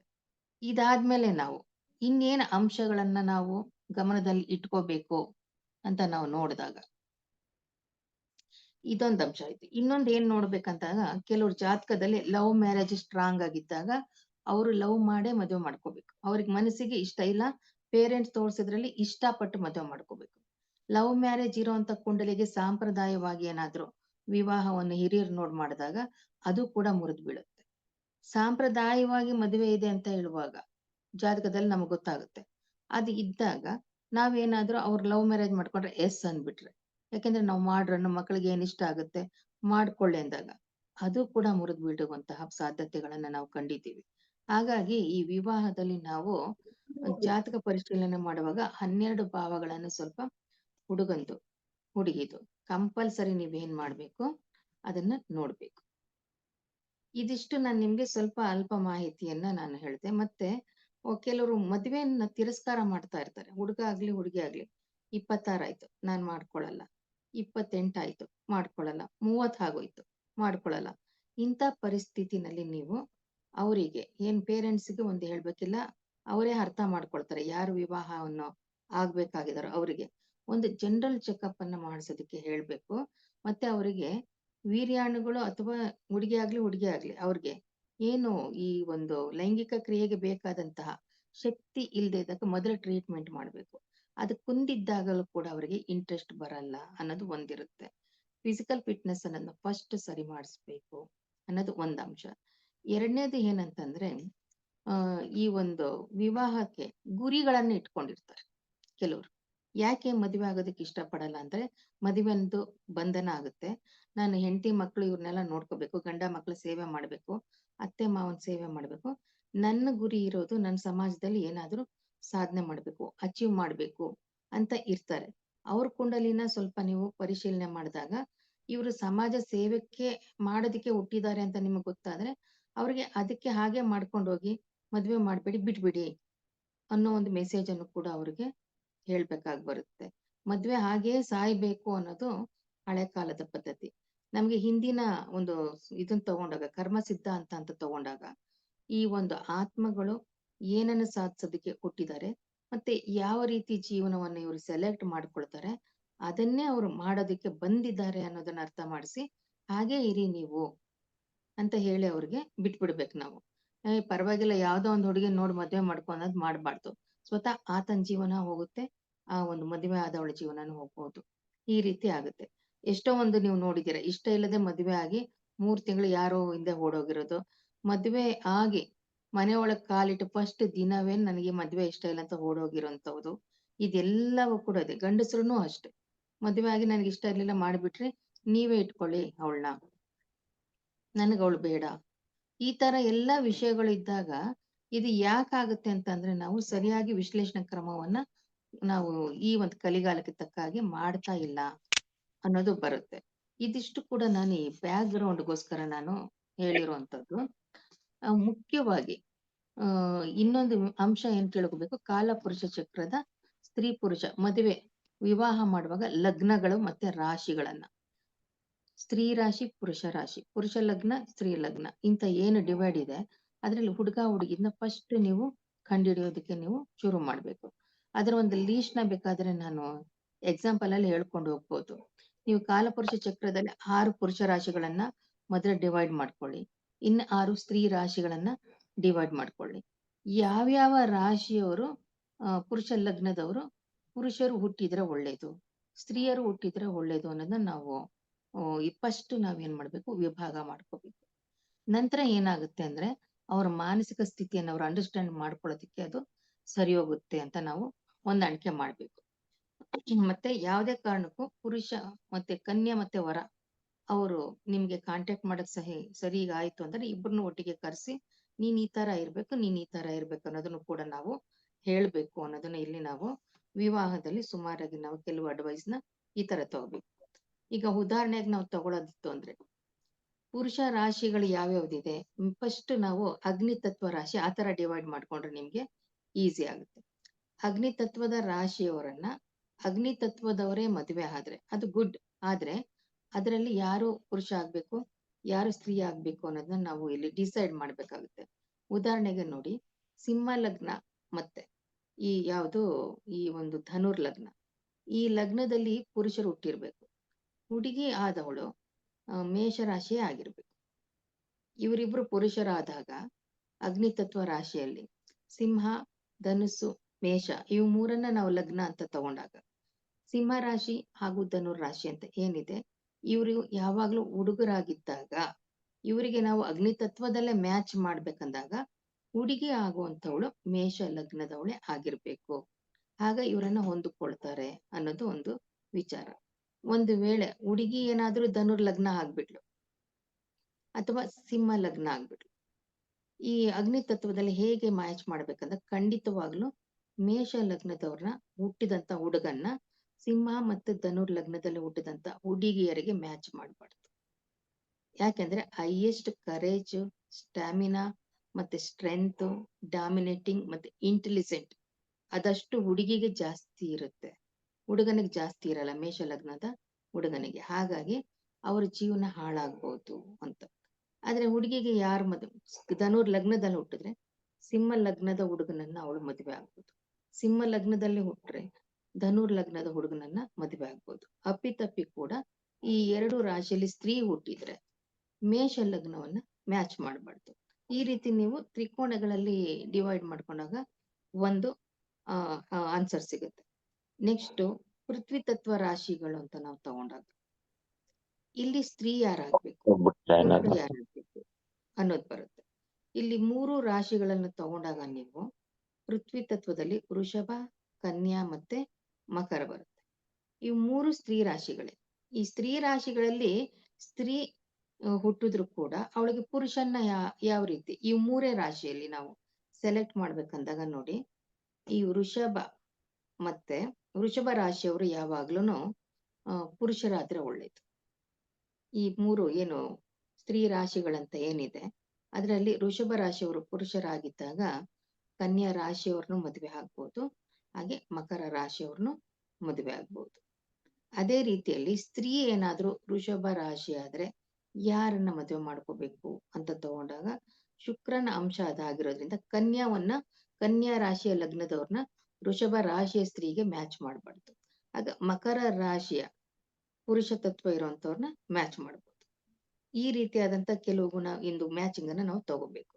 ಯಾಕೆಂದ್ರೆ ಇವೆಲ್ಲವೂ ಕೂಡ ಪ್ರಾಕ್ಟಿಕಲ್ ಆಗಿ ನಾವು ನೋಡ್ಬೇಕು ಅನ್ನೋದು. ಅದೇ ರೀತಿ ಈ ಒಂದು ವಾಯು ತತ್ವದ ರಾಶಿಯನ್ನ ನಾವು ತಗೊಂಡಾಗ ಈ ರಾಶಿಯಲ್ಲಿ ಯಾರು ಪುರುಷರಾಗಬೇಕು, ಯಾರು ಸ್ತ್ರೀ ಆಗ್ಬೇಕು ಅಂತ ತಗೊಂಡಾಗ ಮಿಥುನ, ತುಲಾ ಮತ್ತೆ ಕುಂಭ ಬರುತ್ತೆ. ಕುಂಭ ರಾಶಿಯಲ್ಲಿ ಯಾವಾಗ್ಲೂ ಪುರುಷನೇ ಹುಡ್ಬೇಕು. ಕುಂಭ ರಾಶಿಯಲ್ಲಿ ಏನಾದ್ರೂ ಸ್ತ್ರೀ ಹುಟ್ಟಾಗ ವಾಯು ತತ್ವದಲ್ಲಿ ಯಾರನ್ನ ಮ್ಯಾಚ್ ಮಾಡ್ಬೇಕು ಅಂತ ನೋಡಿದಾಗ ಡೆಫಿನೆಟ್ ಆಗಿ ಅವರಿಗೆ ಕುಂಭ ರಾಶಿ ಅನ್ನೋದು ಒಂಥರ ಹೇಗೆ ಅಂತಂದ್ರೆ ಅದು ರಿಸರ್ವ್ಡ್, ಮತ್ತೆ ಯಾವಾಗ್ಲೂ ಕೂಡ ಅವರು ಒಂಥರ ತಲೆ ಮೇಲೆ ಬಂಡೆ ಬಿದ್ದ ಹಾಗೆ ಇರ್ತಾರೆ. ಅವ್ರಿಗೆ ಮನೋರಂಜನೆ ಅಂತ ಇರಲ್ಲ. ಕುಂಭ ರಾಶಿಯಲ್ಲಿ ಪುರುಷ ಹುಟ್ಟಿದಾಗ ಮಿಥುನ ರಾಶಿಯ ಸ್ತ್ರೀಯನ್ನು ಮದುವೆ ಮಾಡ್ಕೋಬಾರ್ದು. ಅವರು ತುಲಾ ರಾಶಿಯ ಸ್ತ್ರೀಯನ್ನು ಮಾತ್ರ ಮದುವೆ ಮಾಡ್ಕೋಬೇಕು. ಕುಂಭ ರಾಶಿಯ ಪುರುಷ ಯಾವುದೇ ಕಾರಣಕ್ಕೂ ಮಿಥುನ ರಾಶಿಯ ಹುಡುಗಿಯನ್ನ ಮದುವೆ ಆಗ್ಬಾರ್ದು ಲಗ್ನ ಇದ್ದಾಗ. ಕುಂಭ ರಾಶಿಯವ್ರು ಮದುವೆ ಆಗ್ಬೇಕಂದ್ರೆ ಈ ವಾಯು ತತ್ವ ಒಂದು ತ್ರಿಕೋಣದಲ್ಲಿ ತುಲಾ ರಾಶಿಯ ಹುಡುಗಿಯನ್ನೇ ಮದುವೆ ಆಗ್ಬೇಕು. ಯಾಕೆಂದ್ರೆ ಅವನಿಗೆ ಸರಿಯಾದ ಒಂದು ಮೂಡ್ ಬರ್ಸುವಂಥದ್ದು, ಎಂಟರ್ಟೈನ್ಮೆಂಟ್ ಮತ್ತೆ ಹೊಂದ್ಕೊಳ್ಳಕ್ಕೆ ಸರಿಯಾಗುವಂಥದ್ದು ಒಂದಾದ್ರೆ, ಶುಕ್ರ ಇಲ್ಲಿ ಸ್ತ್ರೀ ಆದಾಗ ಅಂದ್ರೆ ತುಲಾ ಲಗ್ನ, ಅವರು ಕಂಟ್ರೋಲ್ ಇರಲ್ಲ. ಅವರು ಮೂಗ್ ದಾರ ಇಲ್ಲದೆ ಇರುವಂತ ಕುದುರೆ ತರ ಓಡ್ತಿರುವಂತ ಅಂತ ಸ್ತ್ರೀಗೆ ಕುಂಭ ರಾಶಿಯಲ್ಲಿ ಹುಟ್ಟಿದಂತ ಪುರುಷ ಬುದ್ಧಿಯನ್ನು ಹೇಳಿ ತಿದ್ದಿ ಅವಳ ತಪ್ಪುಗಳನ್ನ ಮನ್ನಿಸಿ ಒಂದು ದಾರಿಗೆ ತರುವಂತ ಶಕ್ತಿ ಕುಂಭರಾಶಿಯ ಪುರುಷನಿಗಿರುತ್ತೆ. ಈ ತರ ನಾವು ಅಂಡರ್ಸ್ಟ್ಯಾಂಡ್ ಮಾಡ್ಕೋಬೇಕು. ಈ ರೀತಿ ನಾವು ತ್ರಿಕೋಣಗಳಲ್ಲಿ ಹೇಗೆ ವಾಯು ತ್ರಿಕೋಣಗಳು, ಅರ್ಥ ತ್ರಿಕೋಣಗಳು, ಪೃಥ್ವಿ.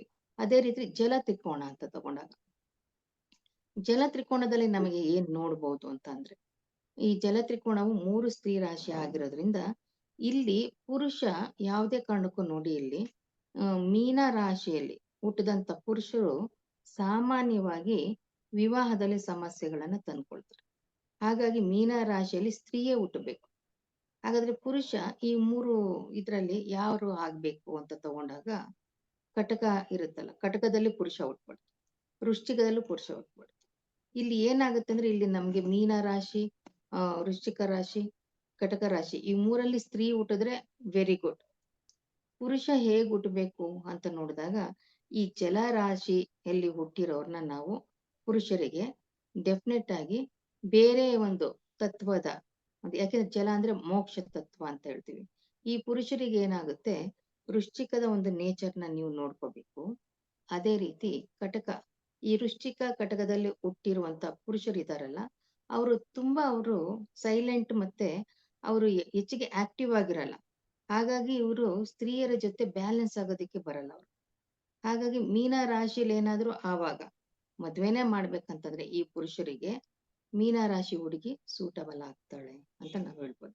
ಒಂದು ವೇಳೆ ಮೀನ ರಾಶಿಯಲ್ಲೇ ಪುರುಷ ಹುಟ್ಟುಬಿಟ್ಟ, ಆಗ ಇವೆರಡು ಜಲತತ್ವದಲ್ಲಿ ನಾವು ಮ್ಯಾಚ್ ಮಾಡ್ಬೋದಾ ಅಂದಾಗ ಅದು ಮಾಡೋದಕ್ಕಿಂತ ಬೆಟರ್ ಮೀನ ರಾಶಿಯವರಿಗೆ 100% ಆಗಿ ಈ ಧನುರ್ ರಾಶಿಯವರು ಅಥವಾ ಈ ಒಂದು ಅಗ್ನಿತತ್ವ ಇರೋದು ಮೇಷರಾಶಿ ಪಕ್ಕದಲ್ಲೇ ಇರುವಂತಹ ಮೇಷರಾಶಿ, ಈ ಒಂದು ದ್ವಾದಶ ಅಥವಾ ಒಂದು ಲಗ್ನ ಮತ್ತೆ ದಶಮ, ಈ ರೀತಿಯಾಗಿ ಮ್ಯಾಚ್ ಅನ್ನ ಮಾಡ್ಬೋದು. ಅಗ್ನಿ ತತ್ವದವರನ್ನ ಅವರು ಮಾಡ್ಕೊಂಡ್ರೆ ಒಳ್ಳೇದು ಅಂತಾನು ಕೂಡ ಹೇಳ್ಬೋದು. ಇದನ್ನ ನಾನು ಸುಮಾರು ಜಾತಕಗಳನ್ನ ನೋಡಿ ಅವರಲ್ಲಿರುವಂತ ಸಮಸ್ಯೆಗಳನ್ನ ಯಾವ ರೀತಿ ಆಗ್ತಿದೆ ಅನ್ನೋದಕ್ಕೆ ಈ ಒಂದು ಫಾರ್ಮುಲಾವನ್ನ ನೋಡ್ಕೊಂಡು ಪುರುಷ ಮತ್ತೆ ಸ್ತ್ರೀ ತತ್ವ ಈ ಒಂದು ಕ್ಯಾರೆಕ್ಟರ್ ಇಂದನೂ ಕೂಡ ಇಲ್ಲಿ ಮ್ಯಾರೇಜ್ ಅನ್ನೋದು ಸರಿಯಾದ ರೀತಿಯಲ್ಲಿ ನಾವು ಹೊಂದಾಣಿಕೆ ಮಾಡಿದ್ರೆ ಚೆನ್ನಾಗಿ ಫಿಕ್ಸ್ ಆಗುತ್ತೆ.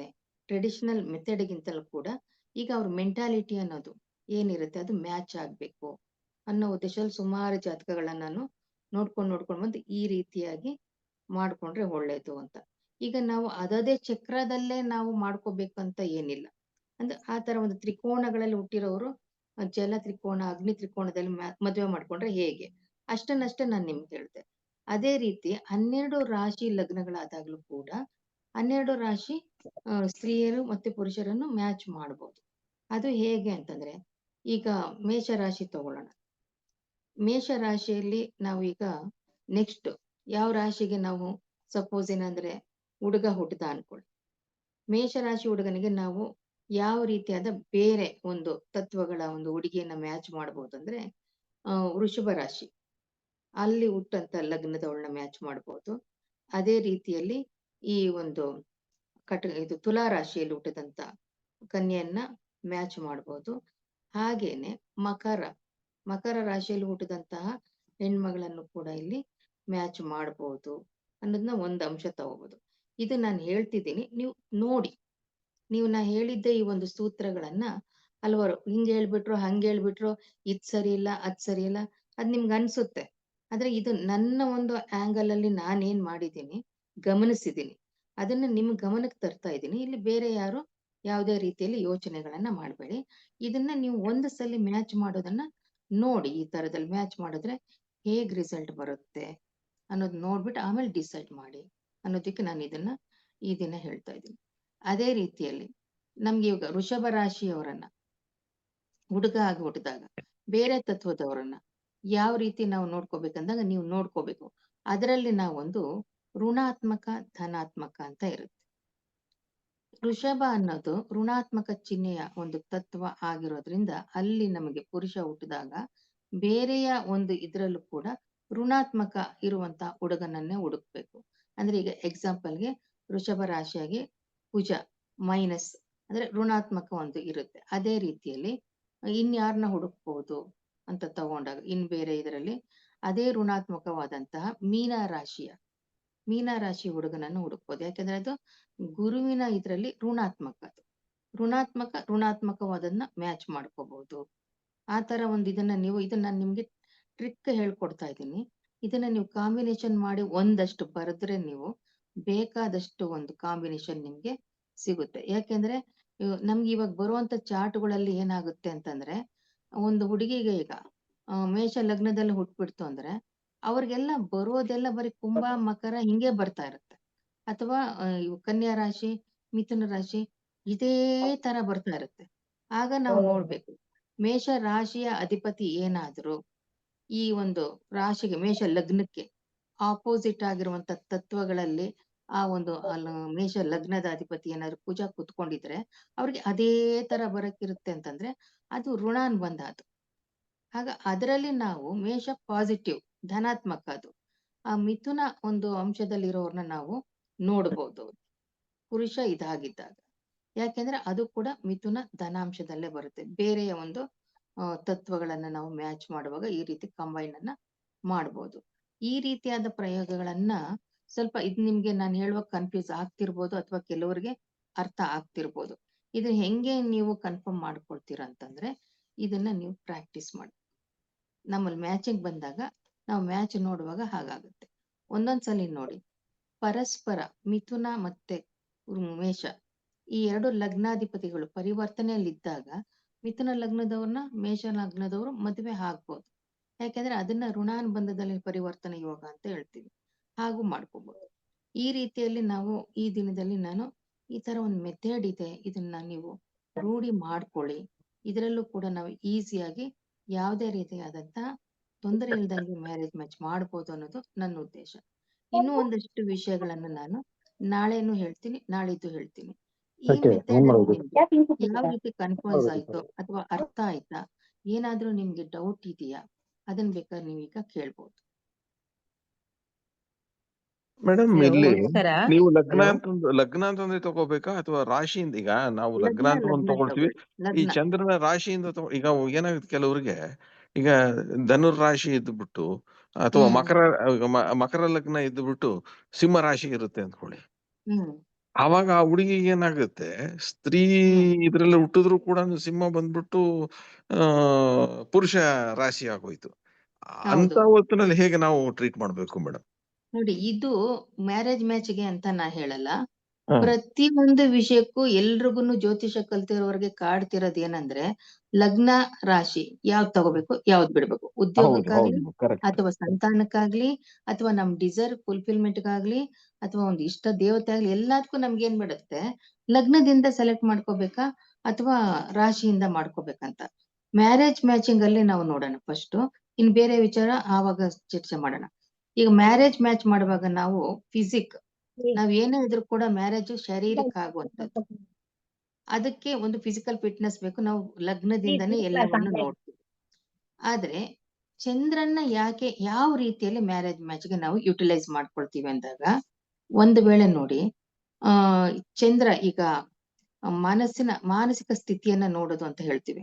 ಈಗ ಮೇಷ ಲಗ್ನ ಹುಡುಗಂದಾಗಿತ್ಕೊಂಡು ಹುಡುಗಿದು ಏನಾದ್ರು ಮೇಷ ರಾಶಿ ಆಗಿತ್ತು ಅಂದಾಗ ಅವ್ರಿಗೆ ಮ್ಯಾಚ್ ಆಗುತ್ತೆ ಆಲೋಚನೆಗಳಲ್ಲಿ ಮತ್ತೆ ಇದ್ರಲ್ಲಿ. ಅದೇ ರೀತಿ ನಾವು ಹುಡುಗನ್ನ ಮ್ಯಾಚ್ ಮಾಡುವಾಗ ಮತ್ತೆ ಅವ್ರ ಆಪೋಸಿಟ್ ಅವ್ರಿಗೆ ಸಿಂಹ ಲಗ್ನ ಆಗಿದ್ಕೊಂಡು ಮತ್ತೆ ಸಿಂಹ ರಾಶಿ ಆಗಿತ್ತು, ಈ ತರದ ವಿಷಯದಲ್ಲಿ ನಿಮ್ಗೇನು ತೊಂದರೆ ಇಲ್ಲ. ಆದ್ರೆ ಮೇಷ ಲಗ್ನ ಆಗಿದ್ಕೊಂಡು ಮಿಥುನ ರಾಶಿ ಆಯ್ತು ಒಬ್ರದು ಅಂದಾಗ ನೀವು ಹೇಗ್ ನೋಡ್ಬೇಕಂತಂದ್ರೆ, ಇವನು ಫಿಸಿಕ್ ಆಗಿ ಮೇಷ ಅನ್ನೋದು ಏನು, ಧರ್ಮ. ಆ ವ್ಯಕ್ತಿ ಏನ್ ಮಾಡ್ತಾನೆ, ಆ ವ್ಯಕ್ತಿ ಮ್ಯಾರೇಜ್ ಜೀವನವನ್ನ ಹೇಗೆ ಅವನು ನಿಭಾಯಿಸ್ತಾನೆ ಅಂತ ನೋಡುವಾಗ, ಮೇಷ ಲಗ್ನದವರು ಜನರಲಿ ತಂದೆ ತಾಯಿ ಸಂಪ್ರದಾಯ ಕುಟುಂಬದ ವಂಶ ಪಾರಂಪರೆಯ ಕೆಲವು ನಿಯಮಗಳನ್ನ ಅವರು ಪಾಲಿಸ್ಕೊಂಡು ಬರ್ತಾರೆ ಅನ್ನೋದು ಒಂದಾಯ್ತು. ಆದ್ರೆ ಮಿಥುನ ರಾಶಿ ಆಗೋಗಿದೆಯಲ್ಲ ಈಗ ಅಂತ ನಾವು ಯೋಚನೆ ಮಾಡುವಾಗ, ಮಿಥುನ ರಾಶಿ ಅನ್ನೋದು ಏನಾಗುತ್ತೆ ಅಂದ್ರೆ ಅವನ ಬುದ್ಧಿವಂತಿಕೆಯನ್ನ ಹೇಳುತ್ತೆ. ಲಗ್ನ ಅನ್ನೋದು ಅವನಿಗೆ ಓವರ್ ಆಲ್ ಅವನ ಮನೆತನ, ಅವನು ಯಾವ ರೀತಿಯಾಗಿ ತಂದೆ ತಾಯಿಗಳನ್ನ ನೋಡ್ಕೊಳ್ತಾನೆ, ಸಂಸಾರಕ್ಕೆ ಅವನು ಫಿಟ್ ಇದಾನ, ಸಂಸಾರವನ್ನ ಹೇಗೆ ನಿಭಾಯಿಸ್ತಾನೆ, ಮಕ್ಕಳನ್ನ ಅವನು ಪ್ರೀತಿಸ್ತಾನ, ಇದೆಲ್ಲವನ್ನು ನೋಡುವಾಗ ನಮ್ಗೆ ಲಗ್ನ ಹೇಳ್ಬಿಡುತ್ತೆ. ಅದು ಧರ್ಮ ರಾಶಿ, ಧರ್ಮ ತತ್ವ, ಅಗ್ನಿ ತತ್ವ, ಪುರುಷ ತತ್ವ ರಾಶಿ ಆಗಿರೋದ್ರಿಂದ ಇದು ಡೆಫಿನೆಟ್ ಆಗಿ ಅವನು ಮದುವೆ ಜೀವನವನ್ನ ಅವನು ಉತ್ತಮವಾದ ರೀತಿಯಲ್ಲಿ ಅವನು ನಿಭಾಯಿಸ್ತಾನೆ ಅನ್ನೋದು ಒಂದಾದಾಗ, ಬುದ್ಧಿ ಒಂದು ಹೇಗಿರುತ್ತೆ ಅಂತ ನಾವು ನೋಡುವಾಗ ಮಿಥುನ ರಾಶಿಯ ಬುದ್ಧಿ ಅವನಿಗಿರುತ್ತೆ. ಅಂದ್ರೆ ಮಿಥುನ ರಾಶಿ ಅಂದ್ರೆ ಏನು, ಇಂಡಿಪೆಂಡೆಂಟ್, ಸ್ವತಂತ್ರ ರಾಶಿ. ಪುರುಷ ತತ್ವ ರಾಶಿಗಳೆಲ್ಲ ಆಲ್ರೆಡಿ ಸ್ವತಂತ್ರ ರಾಶಿ. ಆದ್ರೆ ಮಿಥುನ ಇದೆಯಲ್ಲ, ಇದು ಫುಲ್ ಸ್ವತಂತ್ರ ಅಂತ ಹೇಳ್ತೀವಿ. ಮೇಷರಾಶಿ ಫುಲ್ ಸ್ವತಂತ್ರ ಆಗಲ್ಲ, ಅದು ತಂದೆ ತಾಯಿ ಹಿರಿಯರ ಒಂದು ಅದ್ಬಸ್ನಲ್ಲಿ ಅದು ಕಂಟ್ರೋಲ್ ಅಲ್ಲಿ ಇರುವಂತ ರಾಶಿ ಆಗಿರುತ್ತೆ. ಮಿಥುನ ಬೇಕಾದ್ರೆ ತಂದೆ ತಾಯಿ ಎಲ್ಲರನ್ನು ಬಿಟ್ಬಿಡುವಂತಹ ಫುಲ್ ಇಂಡಿಪೆಂಡೆಂಟ್ ರಾಶಿ ಆಗಿರೋದ್ರಿಂದ ಅವರು ಸ್ವಯಂ ನಿರ್ಧಾರವನ್ನು, ಮೇಷ ಲಗ್ನದಲ್ಲಿ ಹುಟ್ಟಿರುವಂತವರು ಕೆಲವೊಂದು ವಿಷಯಗಳನ್ನ ತಂದೆ ತಾಯಿಗಳನ್ನು ಒಪ್ಪಿಸಿ ಸ್ವಂತ ನಿರ್ಧಾರದಲ್ಲಿ ಅವರು ಜೀವನ ಅಥವಾ ಅವರ ಆಸೆ ಆಕಾಂಕ್ಷೆಗಳನ್ನ ನಿಭಾಯಿಸ್ತಾರೆ ಅಂತ ಈ ತರ ಮೆಂಟಲ್ ಕನೆಕ್ಷನ್ ಮತ್ತೆ ಲಗ್ನ ಶರೀರದ ಕನೆಕ್ಷನ್ ನಾವು ಈ ತರ ನಾವು ಹೊಂದಿಸ್ಕೊಳ್ಬೇಕು ಒಬ್ಬ ವ್ಯಕ್ತಿಯನ್ನ ನಾವು ಸಂಪೂರ್ಣವಾಗಿ ಜಡ್ಜ್ ಮಾಡುವಾಗ ಅನ್ನೋದು ಅರ್ಥ ಅಂದ್ರೆ ಆಯ್ತು. ನಿಮ್ಗೆ ಅರ್ಥ ಆಯ್ತು ಸರ್? ಧರ್ಮ ಅರ್ಥ ಕಾಮ ಅಂತ ತಗೊಂಡ್ಬಿಟ್ಟು ನಾವು ಕಾಮ ಇದನ್ನ ತಗೋಬೇಕಾಗತ್ತೆ ಇಲ್ಲಿ. ಓಕೆ ಮೇಡಮ್, ಹೌದು, ಸರಿ. ಖಂಡಿತ. ಶರೀರ ಯಾವ ಒಂದು ಇದ್ರಲ್ಲಿದೆ ನೋಡ್ಕೊಳ್ಳಿ, ತತ್ವಗಳಲ್ಲಿ ಮೈಂಡ್ ಯಾವ ತತ್ವದಲ್ಲಿದೆ ಆಗ ನೋಡ್ಕೊಂಡಾಗ ಮೈಂಡ್ ಮತ್ತೆ ಶರೀರ, ಈಗ ಇಂಟೆಲಿಜೆಂಟ್ ಆದ್ರು ಅವರು ಅಂತ, ಶಾರೀರಿಕವಾಗಿ ಬಲಶಾಲಿನೂ ಇದ್ದಾನೆ, ಮಾನಸಿಕವಾಗೂ ಬಲಶಾಲಿಯಾಗಿದ್ದಾನೆ ಅನ್ನೋದು ಇದನ್ನ ಹೇಳುತ್ತಿದ್ದು. ಒಂದು ವೇಳೆ ಏನಾದ್ರು ಈ ವ್ಯಕ್ತಿ ಮೇಷ ಲಗ್ನದಲ್ಲೇ ಹುಟ್ಟಿ ವೃಷಭ ರಾಶಿಯಲ್ಲಿ ಚಂದ್ರ ಆಯ್ತಾ ಅನ್ಕೊಳ್ಳಿ, ಇವನು ಶಾರೀರಿಕವಾಗಿ ಎಷ್ಟೇ ಬಲಶಾಲಿಯಾಗಿದ್ದು ಎಷ್ಟೇ ಧಾರ್ಮಿಕ ಒಂದು ಇದನ್ನು ಹೊಂದಿದ್ರು ಕೂಡ ಇವನು ಎಮೋಷನಲ್ ಆಗಿ ಇವನು ಫೇಲ್ಯೂರ್ ಆಗ್ತಾನೆ ಅನ್ನೋ ಅಂಶವನ್ನ ನಾವು ಜಡ್ಜ್ ಮಾಡ್ಬೋದು ಆ ವ್ಯಕ್ತಿ. ಚಂದ್ರನ ನೀಚ ಸ್ಥಾನ ಅಂತ ಅದಕ್ಕೆ. ಇನ್ನೂ ಒಂಥರ ಐಡಿಯಾ ಬಂತು ಸರ್? ಇನ್ನೂ ಒಂಥರ ಐಡಿಯಾ ಕಾಂಬಿನೇಷನ್ ಬಂತು. ಬರುತ್ತೆ ಮೇಡಮ್. ಈಗ ಧನುರ್ಲಗ್ನ ವೃಶ್ಚಿಕ ರಾಶಿ ಬಂದಾಗಲೂ ಕೂಡ ಒಂದು ಪುರುಷ ಮತ್ತು ಇನ್ನೊಂದು ಸ್ತ್ರೀನೇ ಆಗುತ್ತೆ, ಅಲ್ಲಿ ದ್ವಿದ್ವಾಶನು ಬರುತ್ತೆ. ಅಂತ ಹೊತ್ನಲ್ಲೂ ಇಟ್ ಕ್ರಿಯೇಟ್ಸ್ ಪ್ರಾಬ್ಲಮ್ ಮಾಡೋದಕ್ಕೆ. ದ್ವಾದಶ ಭಾವದವರನ್ನ ಮ್ಯಾಚ್ ಮಾಡ್ಬೋದಾ ಅಂತ ಬಂದಾಗ ಒಂದ್ ಕಡೆ ಹೇಳಿದಾರೆ ಅದನ್ನ ಮಾಡಬಹುದು ಅಂತ. ಅಲ್ಲಿ ಯಾವ ಒಂದು ಪರಿಸ್ಥಿತಿಲಿ ಮಾಡ್ಬೇಕು ಅಂತ ನೋಡ್ಬೇಕು. ದ್ವಾದಶದಾಗ ಈಗ ಲಗ್ನ ನಮ್ಗೆ ಇದಾದಾಗ ಧನುರ್ಲಗ್ನ ಆದಾಗ ಅದು ಪುರುಷ ಆಗಿದ್ದಾಗ ದ್ವಾದಶಾಂಶದ ಒಂದು ಲಗ್ನ ಸ್ತ್ರೀದಾಗಿದ್ರೆ ಅದು ಸರಿ ಹೋಗುತ್ತೆ. ಒಂದ್ ವೇಳೆ ಏನಾದ್ರು ಧನುರ್ಲಗ್ನ ಹುಡುಗಿದಾಗ್ಬಿಟ್ಟು ಹುಡುಗಂದೇನಾದ್ರು ಈ ಸ್ತ್ರೀ ತತ್ವ ಆಗ್ಬಿಟ್ಟಿದ್ರೆ 12ನೇ ಮನೆ, ಆಗ ಮ್ಯಾಚ್ ಮಾಡಬಾರ್ದು. ಅದು ಓನ್ಲಿ ಇದು ಉಲ್ಟಾ ಆದಾಗ ಅಂದ್ರೆ ಪುರುಷ ಹ್ಮ್. ಪುರುಷ ಇದರಲ್ಲಿ ಇದ್ದಾಗ ಅದು ಒಳ್ಳೇದು, ಅದು ಸರಿ ಹೋಗುತ್ತೆ ಅಂತ. ಹೌದು Okay. ಸರಿ, ಹೌದು. Thank you madam, thank you. ಇದು ಒಂದ್ ಇದೆಯಲ್ಲ ಈ ಮ್ಯಾಚ್, ಈ ಕಲಿಗಾಲಕ್ಕೆ ತುಂಬಾ ನಮ್ಗೆ ಆ ಮಕ್ಕಳುಗಳ ಮನಸ್ಸು ಅರ್ಥ ಆಗ್ಬಿಡುತ್ತೆ ನಮ್ಗೆ. ನೀವ್ ಈ ತರ ಕೆಲವೊಂದು ಟ್ರಿಕ್ ನ ಯೂಸ್ ಮಾಡ್ಕೊಂಡ್ರೆ ಈ ಗಣಕೂಟಗಳು ಆಗಿರ್ಬೋದು ಅಥವಾ ಈ 12 ಭಾವಕ್ಕೆ 12 ಯೋಚನೆ ಮಾಡೋದು ಆಮೇಲೆ ನೀವು ಫಸ್ಟ್ ಈ ತತ್ವದಲ್ಲಿ ಅವ್ರು ಇದ್ದಾರಾ, ಫಸ್ಟ್ ಲಗ್ನ ತತ್ವದಲ್ಲಿ ರಾಶಿ ತತ್ವದಲ್ಲಿ ಮ್ಯಾಚ್ ಮಾಡಿ, ಆಮೇಲೆ ನೀವು ಅವರಿಗೆ ಹಣ ಕುಟುಂಬ ಅದನ್ನೆಲ್ಲ ನೆಕ್ಸ್ಟ್ ಸ್ಟೆಪ್ ನಲ್ಲಿ ತಗೋಬೇಕು. Okay madam, thank you. Hello, ನಮಸ್ಕಾರ. ಹೇಳಿ ಹೇಳಿ. ನಾನು ಆಶಾ ಅಂತ ಮಾತಾಡ್ತಿರೋದು. ಹೇಳಿ ಆಶಾಜಿ. ಹಾ, ಅದೇ ನೀವು ಹೇಳಿದ್ದು ತುಂಬಾನೇ ಹೆಲ್ಪ್ಫುಲ್ ಆಗಿರುತ್ತೆ. ನಾನು ಕೂಡ ನನ್ನ ಜಾತಕ ತೋರ್ಸಕ್ ಬರೋರ್ಗೆ ಇದನ್ನ ಹೇಳ್ತಾ ಇರ್ತೀನಿ, ಮ್ಯಾಚ್ ಮಾಡ್ತೀನಿ.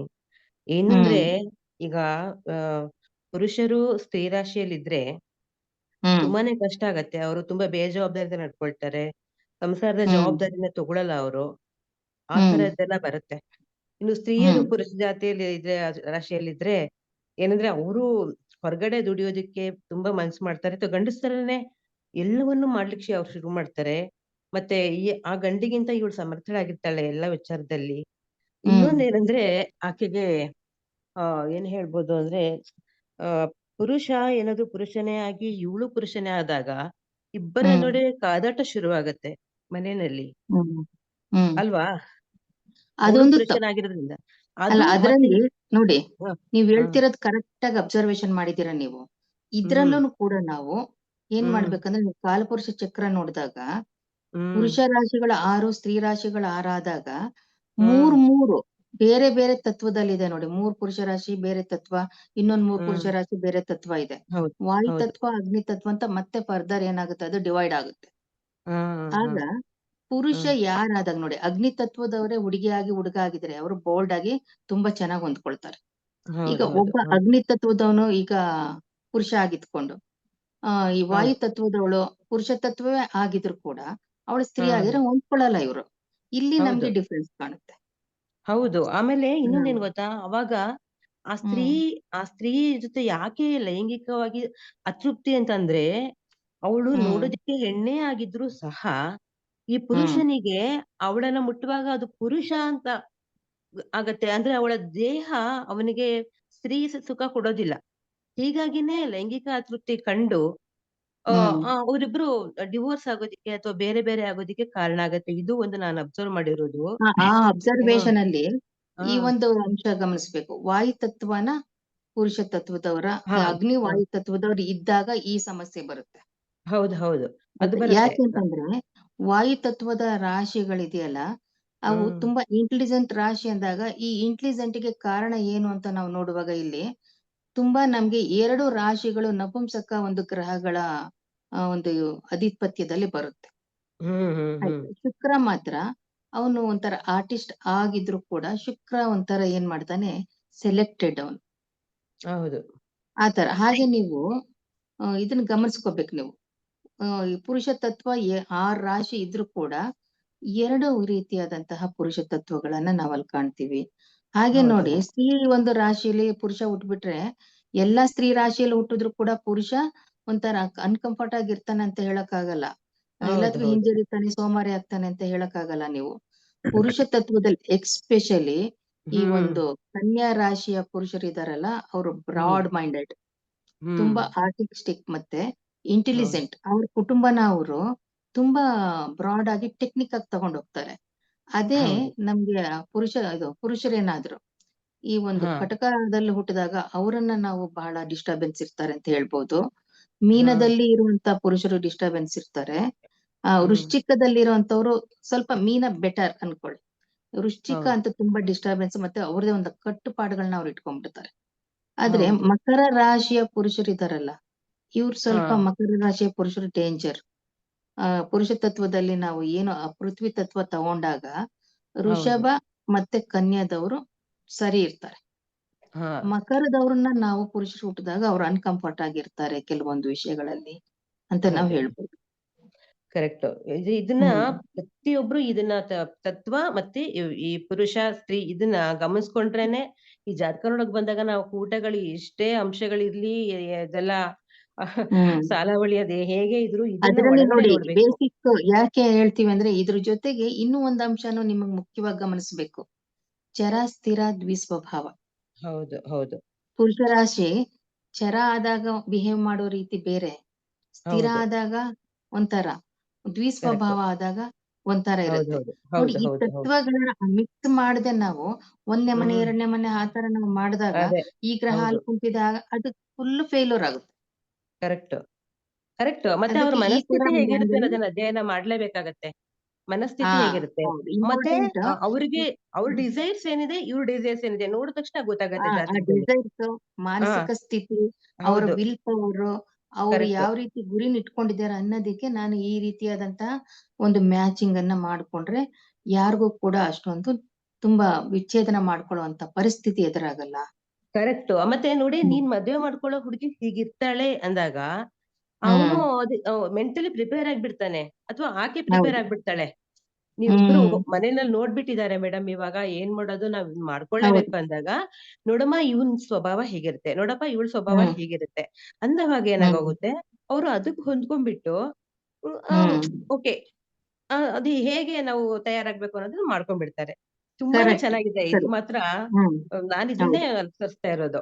ತುಂಬಾನೇ ಚೆನ್ನಾಗಿದೆ. ಇದು ಥ್ಯಾಂಕ್ ಯು. ಒಂಥರ ಈಗಿನ ಕಾಲಕ್ಕೆ ಇದು ಬಹುಶಃ ಹೌದು ಇದೇ ವರ್ಕ್ ಆಗೋದು ಅಂತ ನನ್ನ ಒಂದು ಅನಿಸಿಕೆ ಇಲ್ಲ ಇದು. ಕರೆಕ್ಟ್. ನಾನು ಅದನ್ನೇ ಮಾಡ್ತಾ ಹ್ಮ್ ಇರೋದು. ತುಂಬಾನೇ ಹೆಲ್ಪ್ಫುಲ್ ಅದೇ ಆಗುತ್ತೆ ರೀತಿ ಇದು. ಹ್ಮ್ ಥ್ಯಾಂಕ್ ಯು. ಹ್ಮ್ ಮೇಡಮ್ ಹಾ ನಮಸ್ತೆ, ನಾನ್ ಜಯಂತಿ. ಹಾ ನಾನು ಹಾ ಹೇಳಿ ಇವಾಗ ನಾವು ಜಯಂತಿ. ನಾಡಿ ಪ್ರಕಾರ ಆ ಹ್ಮ್ ಯಾವಾಗ್ಲೂ ಇದನ್ನ ನೋಡಿ ಮೇಷ ಧನು ಸಿಂಹ 3 ತಗೊಂಡ್ಬಿಡ್ತೀವಿ. ಅಗ್ನಿ ತತ್ವ ಅಂದ ಹ್ಮ್ ತಕ್ಷಣ 3 ತಗೊಳ್ಳೋದು. ಯಾವ್ದೇ ಹ್ಮ್ ತತ್ವ ಆದ್ರೂ ಮೂರನ್ನು ಒಂದೇ ಮನೆ ಅಥವಾ ಒಂದೇ ಅನ್ನೋ ತರಾನೇ ಕನ್ಸಿಡರ್ ಮಾಡೋದು ನಾಡಿ ಪ್ರಕಾರ. ಹೌದು ಹ್ಮ್ ಹಂಗಿರುವಾಗ ನಾವು ಸ್ತ್ರೀ ಪುರುಷ ಇಬ್ರು ಎಸ್ಪೆಷಲಿ ಫಾರ್ ಮ್ಯಾಚಿಂಗ್ ನೋಡುವಾಗ ಇವಾಗ ಹ್ಮ್ ಅಗ್ನಿ ತತ್ವ ಧನುರಲ್ಲೇ ಇಬ್ರು ಇದ್ರುವೆ ನಾವು ಡಿಗ್ರಿ ವೈಸ್ ಕಂಪೇರ್ ಮಾಡ್ಬೋದಲ್ವಾ ಮೇಡಮ್? ಇವಾಗ ಮಾಡ್- ಪುರುಷದ್ದು ಡಿಗ್ರಿ ಜಾಸ್ತಿ ಇದ್ರೆ ಸ್ತ್ರೀ ಕಡಿಮೆ ಇದ್ರೆ ಅವಾಗ ಹೊಂದಾಣಿಕೆ ಇರುತ್ತೆ ಅನ್ಕೋಬಹುದೇನೋ. ಹೌದು ಅದನ್ನು ನೀವು ತಗೋಬಹುದು. ಆದ್ರೂ ಹ್ಮ್. ಕೂಡ ಹ್ಮ್. ಯಾರು ಪುರುಷ ಆಗಿದ್ದಾರೆ ಯಾರು ಸ್ತ್ರೀ ಆಗಿದ್ದಾರೆ ಅನ್ನೋದನ್ನ ಗಮನದಲ್ಲಿ ಇಟ್ಕೊಳ್ಳಿ. ಮತ್ತೆ ಹ್ಮ್. ಆ 3 ರಾಶಿಗಳಲ್ಲಿ ಜನರಲ್ ಆಗಿ ನಾನು ಹೇಳ್ದಾಗೆ ಹ್ಮ್. ಧನುಸ್ಸು ಮತ್ತೆ ಸಿಂಹ ಅನ್ನೋದು ಇವರು ಹ್ಮ್. ತುಂಬಾ ಅಗ್ರೆಸಿವ್ ಮತ್ತೆ ಡಾಮಿನೇಟ್ ಮತ್ತೆ ಇಂಟೆಲಿಜೆಂಟ್ ರಾಶಿ. ಹ್ಮ್. ಮೇಷಕ್ಕೆ ಕಂಪೇರ್ ಮಾಡಿದ್ರೆ ಹ್ಮ್. ಆಯ್ತಾ. ಮೇಷ ಹ್ಮ್. ರಾಶಿ ಯಾವುದೇ ಕಾರಣಕ್ಕೂ ಹ್ಮ್. ಹುಡುಗ ಆಗಿದ್ದಾಗ ಈ ಹ್ಮ್. 2 ರಾಶಿಯ ಹುಡುಗಿಯರನ್ನ ಲಗ್ನ ಆಗಿದ್ದಾಗ ಮಾಡಬಾರ್ದು. ನಾಡಿ ಆಗಿದ್ರುನು ನೀವು ಚೆಕ್ ಹ್ಮ್. ಮಾಡಿ ನೋಡಿ ಓಕೆ, ಬರೀ ಒಂದ್ಸತಿ. ಹಾಗಾದ್ರೆ ಡಿಗ್ರಿ ಏನ್ ಹ್ಮ್ ಕಂಪೇರಬಲ್ ಅಲ್ಲ.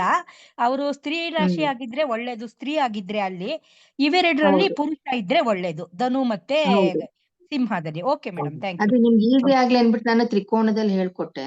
ಹಾ. ನೀವು ಅದು 12 ರಾಶಿನ ಹಾಗಾಗಿ ತಗೊಂಡು ಪುರುಷ ಸ್ತ್ರೀ ಅಂತ ತಗೊಂಡಾಗ್ಲೂ ಕೂಡ ನೋಡಿ ಅದರಲ್ಲಿ ಹ್ಮ್. ಎರಡೆರಡು ರೀತಿಯಾದಂತ ವಿಧಗಳು ಬರುತ್ತೆ. ಹ್ಮ್. ಹ್ಮ್. ಅದನ್ನು ನಾವು ಮೈಂಡಲ್ಲಿ ಇಟ್ಕೊಂಡು ಮ್ಯಾಚ್ ಮಾಡಿದಾಗ ಡೆಫಿನೆಟ್ ಹ್ಮ್. ಆಗಿ ನಮ್ಗೆ ಏನಾಗುತ್ತೆ ಒಂದು ಒಳ್ಳೆ ಹ್ಮ್. Perfect match. ಮತ್ತೆ ಕೆಲವರೆಲ್ಲ ಹ್ಮ್. ನೀವು ನೋಡಿರ್ತೀರ ಹ್ಮ್. ಎಷ್ಟು ಒಳ್ಳೆ ಹುಡುಗ ಇರ್ತಾನೆ, ಎಂತೆದೋ ಹುಡುಗಿ ಸಿಕ್ಕಿರ್ತಾಳೆ, ಅವ್ನ್ ಮೈಂಡ್ ಸೆಟ್ಗೆ ಅವಳು ಇರೋದೇ ಇಲ್ಲ, ಅವನ್ಗೆ ಅವಳ ಹ್ಮ್. ಜೊತೆ ಇರೋದಕ್ಕೆ ಇಷ್ಟ ಆಗಲ್ಲ. ಇದು ಹ್ಮ್. ಯಾಕಾಗುತ್ತೆ ಅಂತಂದ್ರೆ ಈ ತರ ಒಂದು ಹ್ಮ್. ಲಗ್ನಗಳಲ್ಲಿ ವ್ಯತ್ಯಾಸ ಆಗಿರುತ್ತಲ್ಲ ಹ್ಮ್. ಅದಾಗಿರುತ್ತೆ. ಹ್ಮ್. ಎರಡನೇದು ಏನಾಗಿರುತ್ತೆ ಅಂದ್ರೆ ಹುಡುಗಿ ಅವಳು ಹ್ಮ್. ತುಂಬಾ ಫಿಟ್ನೆಸ್ ಆಗಿ ಅವಳು ಪುರುಷ ರಾಶಿಯಲ್ಲಿ ಹುಟ್ಟಿರ್ತಾಳೆ, ಅವಳು ಇಂಡಿಪೆಂಡೆಂಟ್ ನೇಚರ್. ಹ್ಮ್. ಆಗ ಇಲ್ಲಿ ಯಾವ್ದೋ ಒಂದು ಕಟಕ ರಾಶಿಯ ಲಗ್ನದ ಹುಡುಗ ಇದ್ದಾಗ ಅವನ್ನೆಲ್ಲ ಅದಕ್ಕೂ ಕಂಟ್ರೋಲ್, ಅಲ್ಲಿ ಹೋಗ್ಬೇಡ ಇಲ್ಲಿ ಹೋಗ್ಬೇಡ, ಹ್ಮ್. ಹ್ಮ್. ನೀನ್ ಅಲ್ಲಿ ಏನ್ ಮಾಡಿದೆ ಇಷ್ಟೊತ್ತು ಏನ್ ಮಾಡ್ತಿ, ಈ ತರ ಆಗ್ಬಿಟ್ಟಾಗ ಏನಾಗುತ್ತೆ ತುಂಬಾ ಕಷ್ಟ ಆಗುತ್ತೆ ಓಕೆ ಓಕೆ. ಅಲ್ಲ, ಅವಳಿಗೆ ನೀವು ಅವನ ಒಂದ್ ಜೊತೆ. ಪಾಯಿಂಟ್ ತುಂಬಾ ಚೆನ್ನಾಗಿತ್ತು. ಇವರು ಹ್ಮ್ ಮೇಷದವ್ರು ಯಾವಾಗ್ಲೂ ಸಪ್ರೆಸಿವ್ ನೇಚರ್, ತಾಯಿ ತಂದೆ ಅವ್ರದ್ದೆಲ್ಲ ತುಂಬಾ ಒಬಿಡಿಯಂಟ್ ಆಗಿರೋದ್ರಿಂದ ತುಂಬಾ ಹೆಣ್ಮಕ್ಳು ಇಷ್ಟಪಡಲ್ಲ ಅದನ್ನ. ಆ ಪಾಯಿಂಟ್ ತುಂಬಾ ರಿಯಲ್ ಆಗಿದೆ. ಅದು ಹಳೆ ಕಾಲಕ್ಕೆ ಚೆನ್ನಾಗಿತ್ತು, ಈ ಕಾಲಕ್ಕೆ ಹ್ಮ್. ಅದಾಗಲ್ಲ. ಯಾಕಂದ್ರೆ ಇನ್ನು ಹುಡುಗಿ ಕೂಡ ಇಂಡಿಪೆಂಡೆಂಟ್ ಆಗಿರ್ತಾಳಲ್ಲ ಹೌದು. ಆರ್ಥಿಕ ಪರಿಸ್ಥಿತಿಯಲ್ಲಿ. ಆಗ ಹ್ಮ್. ನಾವ್ ಏನ್ ಮಾಡ್ಬೇಕು, ಸ್ವಲ್ಪ ನೋಡ್ಲೇಬೇಕಾಗುತ್ತೆ ಇದನ್ನೆಲ್ಲ. Madam okay. ಇನ್ನೊಂದು, ಈಗ ಹಾ ಹೇಳಿ. ಲಗ್ನ ಹಾ ಬಂದ್ಬಿಟ್ಟು ಕೆಲವು ನಕ್ಷತ್ರಗಳಲ್ಲಿ ಇರುತ್ತೆ ಅನ್ಕೊಳ್ಳಿ, ಡಿಗ್ರೀಸ್ ಹಾ ಅಲ್ಲಿ ಹೋಗ್ಬಿಟ್ಟು ಪರ್ಟಿಕ್ಯುಲರ್ ನಕ್ಷತ್ರ ಆ ಹ್ಮ್ ರೀತಿಯಿಂದ ಹ್ಮ್ ನಾವು ಮ್ಯಾಚ್ ಮಾಡಕ್ ಹೋಗ್ಬೋದಾ? ಯಾಕೆಂತೀರಾ ಖಂಡಿತ ಈಗ ಮಾಡ್ಬೋದು. ಈಗ ಹ್ಮ್ ಧನುರ್ ಲಗ್ನದಲ್ಲಿ 3 ನಕ್ಷತ್ರ ಬರುತ್ತೆ, 3 ಡಿಫ್ರೆಂಟ್ ನಕ್ಷತ್ರದಲ್ಲಿ ಇರುತ್ತೆ ಅಂದ್ಕೊಳ್ಳಿ ಆ ಲಗ್ನ ಬಂದ್ಬಿಟ್ಟು ಪರ್ಟಿಕ್ಯುಲರ್ ಲಗ್ನ ಹ್ಮ್ ಡಿಗ್ರಿ. ಹ್ಮ್ ಆಗ ನಾವು ಹ್ಮ್ ಆ ನಕ್ಷತ್ರದ ಮೇಲೂ ಕೂಡ ಆ ವ್ಯಕ್ತಿಯ ಒಂದು ಇದನ್ನ ನಾವು ಡಿಸೈಡ್ ಮಾಡ್ತಾ ಹೌದು. ಹೋಗ್ಬೋದಾ? ನೀವು ಧನುರ್ ಲಗ್ನ ಪುರುಷ ಲಗ್ನ ಅದೇನು ಒಂದು ಅಗ್ನಿ ತತ್ವ ಹೌದು. ಇದೆಲ್ಲವನ್ನು ಅದೇ ತಗೋಬೇಕು. ಹಾ ಆದ್ರೆ ಧನುರ್ ಲಗ್ನ ಯಾವ ಒಂದು ನಕ್ಷತ್ರದಲ್ಲಿ ಹಾ ಈ ಪೂರ್ವಾಷಾಢದಲ್ಲಿ ಇತ್ತು ಅಂದ್ರೆ ಆಗಿದ್ದಲ್ಲಿ ಏನು ನೆಕ್ಸ್ಟ್? ಇವಾಗ ಒಂದ್ ವೇಳೆ ಮೂಲ ನಕ್ಷತ್ರದಲ್ಲಿ ಮೂಲ, ಅದು ಧನುರ್ ಹೌದು. ಲಗ್ನ ಸ್ಟಿಕ್ ಆಯ್ತು. ಆಗ ನೀವು ಮೂಲ ನಕ್ಷತ್ರದಲ್ಲಿ ಇದೆ ಅನ್ಬಿಟ್ಟು ಆಗ ಒಂದೇನು ಫಸ್ಟ್ ನೋಟಕ್ ನಾವು ತಗೋಬಹುದು, ಹೈಲಿ ಡೀಪ್ ಇಂಟೆಲಿಜೆಂಟ್ ಅಂತ ನಾವು ತಗೋಬಹುದು. ಹೌದು. ಮೂಲ ನಕ್ಷತ್ರದಲ್ಲಿ ಧನುರ್ ಲಗ್ನ ಇದ್ದಾಗ ಅವರಿಗೆ ಧನುರ್ ಲಗ್ನ ನಾವೇನ್ ಹೇಳ್ತೀವಿ, ತುಂಬಾ ಬ್ರೇವು, ಫೈಟಿಂಗ್ ಹೌದು. ನೇಚರು, ಬೋಲ್ಡ್ ನೇಚರು ಇದೆಲ್ಲ ಹೇಳ್ತೀವಲ್ವಾ, ಹೌದು ಆ ಮೇಡಮ್. ಕ್ಯಾರೆಕ್ಟರ್ ಇಲ್ಲಿ ಮೈನಸ್ ಆಗ್ಬಿಡುತ್ತೆ. ಇಲ್ಲಿ ಮೈನಸ್ ಅದೇ ಮೇಡಮ್. ನೆಕ್ಸ್ಟ್ ಮೈನಸ್ ಆಗ್ಬಿಡುತ್ತೆ. ಪೂರ್ವಾಷಾಢಕ್ಕೆ ಬಂದ ತಕ್ಷಣ ಅದು ಸ್ವಲ್ಪ ಸ್ತ್ರೀ ತತ್ವ ತಗೊಂಡ್ಬಿಡುತ್ತೆ ಅದು. ಅಲ್ಲ, ಯಾಕೆಂದ್ರೆ ಪೂರ್ವಾಷಾಢ ಅನ್ನೋದು ಧನುರ್ ಲಗ್ನ ಹೇಗಾಗುತ್ತೆ ಅಂದ್ರೆ, ಪೂರ್ವಾಷಾಢದಲ್ಲಿ ಸ್ಟಿಕ್ ಆದಾಗ ಅದು ಶೋ ಅಪ್, ಪ್ಯಾಷನೇಟ್, ಒಂದು ಸ್ತ್ರೀ ಗುಣಗಳು ಹೆಚ್ಚಾಗ್ಬಿಡುತ್ತಲ್ಲಿ. ಹೌದು.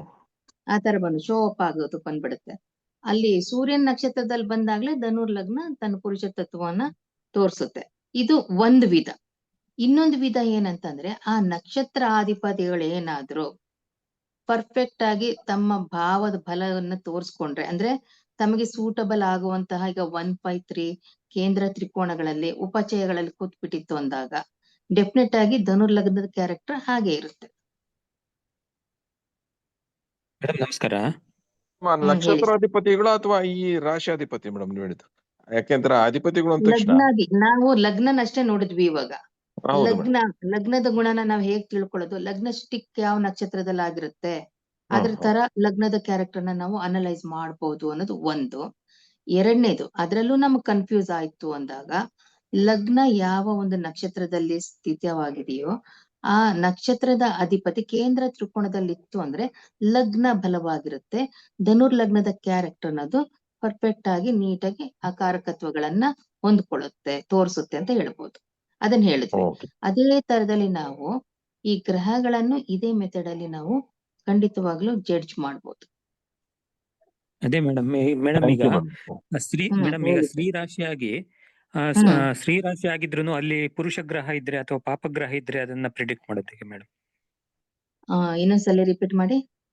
ಸ್ತ್ರೀ ರಾಶಿ ಆಗಿಕೊಂಡು ಅಲ್ಲಿ ಪುರುಷ ಗ್ರಹಗಳಿದ್ದು ಅಥವಾ ಪಾಪ ಗ್ರಹಗಳಿದ್ದಾಗ ಅದನ್ನು ಪ್ರಿಡಿಕ್ಟ್ ಮಾಡ್ಬೋದು ನೀವು. ಈಗ ಸ್ತ್ರೀ ರಾಶಿ ಅಂತ ನೀವು ತಗೊಂಡಾಗ ಎಷ್ಟು ಸ್ತ್ರೀ ರಾಶಿಗಳಿದೆ? 6. 6ರಲ್ಲಿ ಸ್ತ್ರೀ ರಾಶಿಗಳು ಯಾವ ತತ್ವ ಹೊಂದಿದೆ? 1 ವಾಯು ತತ್ವ, 2 ಜಲತತ್ವ ಅಲ್ವಾ? ಈ ವಾಯು ತತ್ವ ಅಂತ ಏನ್ ಹೇಳ್ತೀವಿ, ಅಲ್ಲಿ ಪಾಪಗ್ರಹಗಳು ಇದ್ರೂ ಕೂಡ ತೊಂದರೆ ಇಲ್ಲ, ಅದಕ್ಕೆ ಅವರ ಒಂದು ಕ್ಯಾರೆಕ್ಟರ್ ಚೆನ್ನಾಗಿರುತ್ತೆ ಅಂತ. ಈ ಜಲರಾಶಿ ಅಂತ ಇರುತ್ತೆ ನೋಡಿ, ಸ್ತ್ರೀ ರಾಶಿ, ಅಲ್ಲಿ ಪಾಪಗ್ರಹಗಳಿದ್ದಾಗ ಆ ಒಂದು ರಾಶಿಗಳು ಲಗ್ನ ಆದಾಗ ತೊಂದರೆ ಬರುತ್ತೆ ಅಂತ ನಾವ್ ಹೇಳ್ಬೋದು. ಮೇಡಮ್ ನಮಸ್ತೆ. ಇಲ್ಲಿ ರಾಶಿ ಅಧಿಪತಿಗಳು ಮಿತ್ರರ ಶತ್ರುಗಳು ಅದನ್ನು ಗಮನಿಸಬಹುದಲ್ಲವ? ಹೌದು. ಅಂದ್ರೆ ಈಗ ಮೇಷ ರಾಶಿಯವರು ಮಿಥುನ ರಾಶಿಯವರು ಮದ್ವೆ ಆದ್ರೆ ಬುಧ ಕುಜ ಶತ್ರುಗಳಾಗ್ತಾರೆ, ಅದನ್ನು ಸ್ವಲ್ಪ ಕನ್ಸಿಡರ್ ಮಾಡ್ಬೇಕಲ್ವಾ ಮೇಡಮ್? ಶತ್ರುಗಳು ಆಗಿರ್ತಾರೆ, ಆದ್ರೆ ಅಲ್ಲಿ ಏನಾಗುತ್ತೆ ಅಂತಂದ್ರೆ ಯಾವಾಗ ಶತ್ರು ಆಗಲ್ಲ. ಈಗ ಮೆಥಡ್ ಅದನ್ನ ಹೇಳಿದ್ರು, ಶತ್ರು ರಾಶಿಗಳು, ಶತ್ರುಗಳಿಂದ ಲಾಭ, ಅದು ಕಂಕಣ ಭಾವ ಅಂತ ಹೇಳ್ತೀವಿ ನಾವು. ಈಗ ಇವೆರಡು ರಾಶಿಯನ್ನು ತಗೊಂಡಾಗ ಮೇಷಕ್ಕೆ ಅದು 3ನೇ ಭಾವ ಬಂದ್ಬಿಡುತ್ತದು, ಯಾವುದು? ಮಿಥುನ. ಒಂದ್ ವೇಳೆ ಏನಾದ್ರೆ ಇಲ್ಲಿ ನೀವು ನೋಡ್ಕೋಬೇಕು, ಪುರುಷ ಏನಾದ್ರು ಮೇಷ ಲಗ್ನ ಆಗಿತ್ತು ಅಂದ್ರೆ, ಸ್ತ್ರೀ ತತ್ವ ಅನ್ನೋದು ಸ್ತ್ರೀ ಏನಾದ್ರು ಮಿಥುನ ಆಗಿತ್ತು ಅಂದ್ರೆ ಅವ್ರಿಗೇನ್ ಶತ್ರುತ್ವ ಬರಲ್ಲ. ಯಾಕೆಂದ್ರೆ ಏನ್ ಕನ್ಸಿಡರ್ ಮಾಡ್ಬೇಕು ನೀವು ಅಂತಂದ್ರೆ, ಅಗ್ನಿ ತತ್ವ ಗ್ರಹ ಯಾವ್ದು? ಕುಜಂದೇನು? ಯಾವ ಗ್ರಹಗಳ ಜೊತೆಯಲ್ಲೂ ಸೇರಿದಾಗ ಮೂಲ, ಅದಕ್ಕೆ ಫಂಡಮೆಂಟಲ್ಸ್ ತಿಳ್ಕೊಂಡಿರ್ಬೇಕು. ಕುಜ ಅನ್ನೋನು ಯಾವುದೇ ಗ್ರಹದ ಜೊತೆಯಲ್ಲಿ ಸೇರ್ಕೊಂಡಾಗ ಅವನೇನ್ ಮಾಡ್ತಾನೆ, ಆ ಗ್ರಹಕ್ಕೆ ತಾಕತ್ ಕೊಡ್ತಾನೆ, ಶಕ್ತಿ ಕೊಡ್ತಾನೆ ಅಲ್ವಾ? ಅದೇ ತರದಲ್ಲಿ ಕುಜ ಗಂಡಾಗಿದ್ಕೊಂಡು, ಮಿಥುನ ಏನೋ ನಪುಂಸಕ ಒಂದು ಗ್ರಹ ಆಗಿರೋದ್ರಿಂದ ಬುಧ, ಅದು ಸ್ತ್ರೀ ರಾಶಿಯಾಗಿ ಸ್ತ್ರೀ ಹುಟ್ಟಿದ್ರೆ ಅದರಲ್ಲಿ ಆ ಸ್ತ್ರೀಯನ್ನ ಅವನ್ ಏನ್ ಮಾಡ್ತಾನೆ, ಎನರ್ಜಿ ಕೊಟ್ಬಿಟ್ಟು, ಈ ಮೇಷ ಲಗ್ನದವನು ಅವಳು ಆರ್ಟಿಸ್ಟ್, ಅವಳಿಗೆ ಏನ್ ಬೇಕು ಎಲ್ಲವಾದದ್ದನ್ನು ಕೂಡ ಇವನು ಕೊಡ್ತಾನೆ ಅನ್ನೋದು ಅಲ್ಲಿ ಅಂಡರ್ಸ್ಟ್ಯಾಂಡಿಂಗ್. ಅದೇನಾದ್ರು ಉಲ್ಟಾ ಆಗ್ಬಿಟ್ರೆ, ಹುಡುಗಿ ಮೇಷ ಆಗ್ಬಿಟ್ಟು ಮಿಥುನದಲ್ಲಿರೋನ್ ಗಂಡ್ಸ ಆಗ್ಬಿಟ್ಟು, ಆವಾಗ ಅವ್ರಿಗೆ ಬಂದಾಗ ಆಗ ಶತ್ರುತ್ವ ಅನ್ನೋದು ಆಗುತ್ತೆ. ಸರಿ ಮೇಡಮ್, ಅರ್ಥ ಆಯ್ತು. ಥ್ಯಾಂಕ್ ಯು ಮೇಡಮ್, ತುಂಬಾ ಚೆನ್ನಾಗಿತ್ತು ಇವತ್ತಿನ ಪಾಠ, ವಿಭಿನ್ನವಾಗಿತ್ತು. ಈ ತರ ನಾವು ಗಮನಿಸಿರ್ಲೇ ಇಲ್ಲ. Thank you madam. ಈ ತರ ಅದಕ್ಕೆ ಪ್ರಶ್ನೆಗಳನ್ನ ಕೇಳೋದು ಯಾಕೆ ನಾನು ಇಷ್ಟಪಡ್ತೀನಿ ಅಂದ್ರೆ, ನಾವು ಈ ತರ ಫಾರ್ಮುಲಾ ಬರ್ದಿಡೋದಕ್ಕಾಗಲ್ಲ, ನೀವು ಡೌಟ್ ಕೇಳಿದಾಗ್ಲೇ ಹೇಳ್ತೀವಲ್ಲ, ಆವಾಗ್ಲೇ ತಲೆ ಒಳಗೊಟ್ಟೋಗ್ಬಿಡುತ್ತೆ. ಹಾ, ನೀವು ಹೇಳಿ. ಹೌದು ಮೇಡಮ್. Thank you madam. ಇನ್ನೇನಾದ್ರೂ ಡೌಟ್ ಇದೆಯಾ ಯಾರಿಗಾದ್ರೂ ಇವತ್ತಿನ ಇದ್ರಲ್ಲಿ? ನಾಳೆನೂ ಏನಾದ್ರು ಡೌಟ್ ಬಂದ್ರೆ ಇದು ವಿಷಯದಲ್ಲಿ ಕೇಳಿ. ನಾಳೆ ಸ್ವಲ್ಪ ಏನಂತಂದ್ರೆ ಈ ಒಂದು ವಿಳಂಬ ಯಾಕೆ ವಿವಾಹ ಆಗುತ್ತೆ, ವಿವಾಹನೇ ಯಾಕಾಗಲ್ಲ, ಅಥವಾ ಯಾಕೆ ಲವ್ ಮಾಡ್ತಾರೆ, ಈ ತರದೊಂದಷ್ಟು ಯಾವ್ದಾದ್ರನ್ನ ಒಂದು ಮಾಡ್ರೇಟ್ ಒಂದು ಸ್ಟೈಲ್ ನಲ್ಲಿ ಡಿಸ್ಕಸ್ ಮಾಡೋಣ ಅಂತ ನಾಳೆ. ಇವತ್ತು ಇಲ್ಲಿ ಟೈಮ್ 1 hour ಆಗಿರೋದ್ರಿಂದ ಇವತ್ತಿಗೆ ಇಲ್ಲಿಗೆ ನಾನು ನಿಲ್ಲಿಸ್ತೀನಿ. ಯಾಕೆಂದ್ರೆ ಇದು ಹೇಳಿರೋದನ್ನ ನಾನು ಸಣ್ಣದಾಗಿ ಕಾಣಿಸ್ಬೋದು ನಿಮ್ಗೆ, ತುಂಬಾ ದೊಡ್ಡ ಒಂದು ಕಾಂಪ್ಲಿಕೇಟೆಡ್ ಅಂತಾನೆ ಅನ್ಕೊಳ್ತೀನಿ ನಾನು. ಇದು ಅರ್ಥ ಆದ್ರೆ ಮಾತ್ರ ಇದ್ರಷ್ಟು ಈಸಿ ಇನ್ಯಾವ್ದಲ್ಲ. ನಿಮ್ ಒಪಿನಿಯನ್ ಏನಾದ್ರು ಇತ್ತು ಅಂದ್ರೆ, ಪ್ರಶ್ನೆ ಏನಾದ್ರು ಇತ್ತು ಅಂದ್ರೆ ಡೆಫಿನೆಟ್ ಯಾವ್ಯಾವ ಗ್ರೂಪ್ ಅಲ್ಲಿ ಇದೀರಿ ಎಲ್ಲಾ ಗ್ರೂಪ್ ಅಲ್ಲೂ ಹಾಕಿ, ಏನ್ ತೊಂದ್ರೆ ಇಲ್ಲ. ನಾಳೆ ಕ್ಲಾಸ್ ನಲ್ಲಿ ಅದ್ರ ಬಗ್ಗೆ ಏನಾದ್ರು ನಾನು ಹೇಳೋದಕ್ಕೆ ಇಷ್ಟಪಡ್ತೀನಿ. ಅವಸ್ಥೆನೂ ಕೂಡ ಇದಾಗ್ಬೋದಾ? ಅವಸ್ಥೆಗಳನ್ನ ನೀವು ತಗೋಬಹುದು ಸರ್. ಯಾಕೆಂದ್ರೆ ನಾನು ಇಲ್ಲಿ ನಿಮ್ಗೆ ಏನ್ ಹೇಳ್ತಿದ್ದೀನಿ ಅಂದ್ರೆ, ತುಂಬಾ ಜ್ಯೋತಿಷದ ಹೈಯರ್ ಒಂದು ಲೆವೆಲ್ ಅನ್ನ ತಗೋಬೇಡಿ. ಹೈಯರ್ ಲೆವೆಲ್ ಹೋದಾಗ್ಲೇ ನೀವು ಫೈಲೂರ್ ಆಗೋದು. ಬೇಸಿಕ್ ಅಂಶಗಳನ್ನ ಇಟ್ಕೊಂಡಾಗ ನೀವು ವೆರಿ ಕ್ಲೀನ್ ಆಗಿ ಸಕ್ಸಸ್ ಆಗ್ತೀರಾ. ಅವಸ್ಥೆಗಳನ್ನ ಇವೆಲ್ಲ ಯಾಕೆ ನೋಡ್ಕೋಬೇಕಂದ್ರೆ, ಆ ವ್ಯಕ್ತಿ ಮದುವೆ ಆದಂತವಳಿಗೆ ಅಥವಾ ಆ ಮನೆಗೆ ಅವನ ಕುಟುಂಬಕ್ಕೆ ಅವನ ಒಂದು ಗ್ರಹಗಳು ಅಥವಾ ಸಪ್ತಮಾಧಿಪತಿ, ಲಗ್ನಾಧಿಪತಿ ಅಥವಾ ಕುಟುಂಬಾಧಿಪತಿ ಈ ಅವಸ್ಥೆಯಲ್ಲಿ ಅವನು ಯಾವ ಅವಸ್ಥೆಯಲ್ಲಿದೆನೋ ಅಷ್ಟು ಮಾತ್ರ ಹೆಲ್ಪ್ ಮಾಡಕ್ಕಾಗುತ್ತೆ, ಪ್ರೋಗ್ರೆಸ್ ಮಾಡಕ್ಕಾಗುತ್ತೆ. ಅವಸ್ಥೆಗಳನ್ನ ಅವರ ಪ್ರೋಗ್ರೆಸ್ಗೆ, ಅವರ ಸ್ಟ್ರೆಂತ್ಗೆ ನಾವು ತಗೋಬೇಕು. ವಿವಾಹಕ್ಕೆ ನಾವು ಇದನ್ನ ತಗೊಳ್ಳದೇ ಇರೋದು ಒಳ್ಳೇದು. ಮೇಡಮ್ ಸಿಮಿಲರ್ ಲಗ್ನ ಇದ್ರೆ ಇರ್ಲಿ, ತೊಂದರೆ ಇಲ್ಲ. ಸಿಮಿಲರ್ ಲಗ್ನ ಇದ್ರೂನು ಪುರುಷ ಇವ್ರನ್ನು ಧನುರ್ ಲಗ್ನದ ಹುಡುಗಿನ ಮದುವೆ ಮಾಡ್ಕೊಳ್ಳಿ ಇಬ್ರುನು, ತೊಂದ್ರೆ ಏನಿಲ್ಲ. ಅದು ಅಂಡರ್ಸ್ಟ್ಯಾಂಡಿಂಗ್ ಚೆನ್ನಾಗಿರುತ್ತೆ. ಆದ್ರೆ ಹಾ ಹೇಳಿ.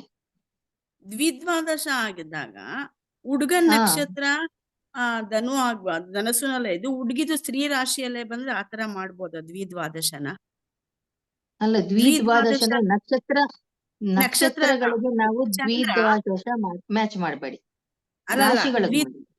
ಚಂದ್ರ ಇವಾಗ ಹುಡುಗನ ಚಂದ್ರ ಪುರುಷ ರಾಶಿಯಲ್ಲೇ ಇದ್ದು ಹುಡುಗಿಯ ಚಂದ್ರ ಸ್ತ್ರೀ ರಾಶಿಯಲ್ಲೇ ಇದ್ರೆ ಆತರ ಮ್ಯಾಚ್ ಮಾಡ್ಬೋದಾ? ಹಂಗ್ ಮಾಡ್ಬೇಡಿ. ಯಾಕೆಂದ್ರೆ ಮಾನಸಿಕವಾಗಿ ನೋಡಿ, ವೃಶ್ಚಿಕ ಇದೆಯಲ್ಲ ಅದು ಚಂದ್ರನಿಗೇನು ನೀಚ ರಾಶಿ ಆಗಿರೋದ್ರಿಂದ ಈ ಒಂದು ಧನುರ್ ರಾಶಿಯ ಒಂದು ಮೆಂಟಾಲಿಟಿಗೂ ವೃಶ್ಚಿಕ ರಾಶಿಗೂ ಮೆಂಟಾಲಿಟಿಗೂ ಮ್ಯಾಚ್ ಆಗಲ್ಲ. ಲಗ್ನನ ನೀವು ಮಾಡ್ಬೋದು. ಇವಾಗ ಧನಸ್ಸು ಮತ್ತೆ ಮಕರ ಆದ್ರೂ ಮಾಡ್ಬೋದಾ? ಧನಸ್ಸುನಲ್ಲೂ ಪುರುಷ ರಾಶಿನೇ ಆಗುತ್ತೆ, ಮಕರದಲ್ಲಿ ಸ್ತ್ರೀ ರಾಶಿ. ಆ ಸ್ತ್ರೀ ರಾಶಿ ನಕ್ಷತ್ರ ಅಲ್ಲೇ ಇದ್ದು ಚಂದ್ರ ಇದ್ದು ಪುರುಷದಲ್ಲಿ ಇಲ್ಲೇ ಇದ್ರೆ ಅದನ್ನ ಮಾಡ್ಬೋದಾ? ಬೇಡ ಬೇಡ, ಅದಾಗಲ್ಲ. ಆಗಲ್ವಾ? ಅದಕ್ಕೆ ಈ ಕಾನ್ಸೆಪ್ಟ್ ನ ಸ್ವಲ್ಪ ತುಂಬಾ ನಾವು ಏನ್ ಮಾಡ್ಬೇಕಂತಂದ್ರೆ, ಮ್ಯಾರೇಜ್ ಮ್ಯಾಚ್ ಆಗಿರುವಂತಹ ಜನರದು ಅದನ್ನೇ ಇಟ್ಕೊಂಡ್ ನೋಡ್ಬಿಟ್ರೆ ಡೆಫಿನೆಟ್ ಆಗಿ ನಿಮ್ಗೆ ಐಡಿಯಾ ಬಂದ್ಬಿಡುತ್ತೆ. ಈಗ ನನಗ್ ಮಾಡೋ ಅಭ್ಯಾಸ ಇದೆ, ಬಟ್ ನೀವು ಪ್ರಾಕ್ಟೀಸ್ ಮಾಡಕ್ ನೀವು ಸ್ವಲ್ಪ ನೀವು ಮೈಂಡ್ ಮಾಡಿ ನಿಮ್ಗೆ ಹೊಳೆಯುತ್ತೆ ಅದು ಯಾವ ರೀತಿ ಅನ್ಬಿಟ್ಟು. ನೀವು ತತ್ವಗಳನ್ನ ಇಂಪಾರ್ಟೆಂಟ್ ಆಗಿ ಮ್ಯಾಚ್ ಮಾಡ್ಬೇಕು. ಆನಂತರ ನಿಮ್ಗೆ ಅದು ಪುರುಷ ಮತ್ತೆ ಸ್ತ್ರೀ ಅನ್ನೋದು ಇದೆಯಲ್ಲ, ತುಂಬಾ ಇಂಪಾರ್ಟೆಂಟ್ ಇದೆ. ಸರಿ, ಮತ್ತೆ ಇನ್ಯಾರಿಗಾದ್ರೂ ಪ್ರಶ್ನೆ ಇದೆಯಾ? ಮೇಡಮ್, ನಮ್ದೊಂದು ಜನರಲ್ ಕ್ವಶನ್. ಹೇಳಿ ಸರ್. ಎಷ್ಟೋ ಜನ ಲವ್ ಮ್ಯಾರೇಜ್ ಆಗಿರ್ತಾರೆ, ಅವ್ರ ಜಾತಕ ಏನ್ ನೋಡಿರಲ್ಲ, ಆದ್ರೂ ಕೆಲವರು ಚೆನ್ನಾಗೇ ಇರ್ತಾರಲ್ಲ, ಅದು ಯಾವ ಬೇಸ್ ಮೇಲೆ ಆಗಿರ್ಬೋದು ಮೇಡಮ್? ಎನ್ವಿರಾನ್ಮೆಂಟ್. ಯಾಕೆಂದ್ರೆ ಒಬ್ರು ಕಷ್ಟದಲ್ಲಿ ಹುಟ್ಟಿರ್ತಾರೆ, ಅವ್ರು ಬೆಳೆದ್ ಬಂದಿರ್ತಾರೆ ನೋಡಿ ಹಾದಿ. ಆ ಹಾದಿಯಲ್ಲಿ ಇರುವಂತ ಕೆಲವು ಗುಣಗಳು, ಕಷ್ಟ ಸುಖ ಎಲ್ಲವನ್ನು ನೋಡಿ ಅವರು ಎಲ್ಲಾದ್ರಲ್ಲಿ ಪೆಟ್ಟು ತಿಂದು ಯಾರು ಪಕ್ವ ಆಗಿರ್ತಾರೆ ಅವ್ರಿಗೆ ಈ ಒಂದು ಮ್ಯಾರೇಜ್ ಮ್ಯಾಚಿಂಗ್ ಕುಂಡಲಿನೇ ಬೇಕಾಗಿಲ್ಲ. ಅವ್ರಿಗೆ ಸಮಾಜವೇ ಜೀವನವನ್ನ ಕಲಿಸಿರುತ್ತೆ. ಹಾಗಾಗಿ ಅದರ ಬೇಸ್ ಮೇಲೆ ಅವರು ಅಂದ್ರೆ ಸಮಾಜವನ್ನ ಅರ್ಥ ಮಾಡ್ಕೊಂಡಂತವ್ರಿಗೆ ಈ ಕುಂಡಲಿ ಮ್ಯಾಚಿಂಗ್ ಎಲ್ಲ ಬೇಕಾಗಿಲ್ಲ. ಮೇಡಮ್ ಲಾಸ್ಟ್ ಕ್ವಶನ್ ಹೇಳಿ. ಮೇಡಮ್, ಮಿಥುನ ರಾಶಿ ಮಿಥುನ ಲಗ್ನ, ಕನ್ಯಾ ಹುಡುಗಂದು, ಹುಡುಗಿದು ಕನ್ಯಾ ಲಗ್ನ ವೃಶ್ಚಿಕ ರಾಶಿ, ಇದು ಮ್ಯಾಚ್ ಆಗ್ಬೋದು? ಕನ್ಯಾ ಲಗ್ನ ಅಲ್ವಾ? ಹೌದು. ಒಂದು ನೀವು ನೋಡಿ, ಆಗ್ಲೇ ನಾ ಹೇಳಿದಾಗ ಈ ಎರಡು ಕೂಡ ಪುರುಷದ ಒಂದು ಇದರಲ್ಲಿ ಪುರುಷನೇ ಹುಟ್ಟಿದಾನೆ. ಈಗ ಮಿಥುನ ಪುರುಷ ರಾಶಿ ಹುಟ್ಟಿದಾನೆ, ಆದ್ರೆ ಕನ್ಯಾ ರಾಶಿಯ ಸ್ತ್ರೀಯನ್ನ ಮ್ಯಾಚ್ ಮಾಡಬಾರ್ದು ಅವ್ರಿಗೆ. ವೃಶ್ಚಿಕ ರಾಶಿ ಮೇಡಮ್. ಅಲ್ಲ, ಕನ್ಯಾ ಲಗ್ನ ವೃಶ್ಚಿಕ ರಾಶಿ ಹುಡುಗಿದು. ಹುಡುಗಿ ವೃಶ್ಚಿಕ ರಾಶಿ, ಕನ್ಯಾ ಲಗ್ನ ವೃಶ್ಚಿಕ ರಾಶಿ ಹುಡುಗಿ ತುಂಬಾ ಇಂಟೆಲಿಜೆಂಟ್ ಮತ್ತೆ ಹಾರ್ಡ್ ವರ್ಕರ್ ಮತ್ತೆ ತುಂಬಾ ಇಂಡಿಪೆಂಡೆಂಟ್ ಅವಳು. ಆದ್ರೆ ಮಿಥುನ ಲಗ್ನ ಮಿಥುನ ರಾಶಿ ಇರ್ತಾರ ನೋಡಿ ಹುಡುಗ, ಹೌದು. ಅವನ್ ಏನಾಗ್ತಾನೆ ಸ್ವಲ್ಪ ಸಂಕೋಚದವನು. ಅವನೊಂಥರ ಹೇಗಾಗ್ತಾನೆ, ಇವಳು ಕನ್ಯಾ ರಾಶಿಯ ಹುಡುಗಿ ಊರೆಲ್ಲ ಒಂದು ಓಡಾಡ್ಕೊಂಡು ತಿರುಗುವಂತವಳು, ಇಂಡಿಪೆಂಡೆಂಟ್. ಅದ್ ಇಂಡಿಪೆಂಡೆಂಟ್ ಆದ್ರೂ ಕೂಡ ಮಿಥುನ ಅದರ ಒಂದು ಲಿಮಿಟೇಷನ್ ಏನ್ರಲ್ಲಿ ಇರುತ್ತೆ ಅಂತಂದ್ರೆ ಎಂಟರ್ಟೈನ್ಮೆಂಟ್, ರಿಸರ್ಚ್ ಮತ್ತೆ ತನ್ನ ಒಂದು ಅಲ್ಪ ಜನರ ಒಟ್ಟಿಗೆ ಇರುವಂತಹ ಒಂದು ರಾಶಿ ಅದು.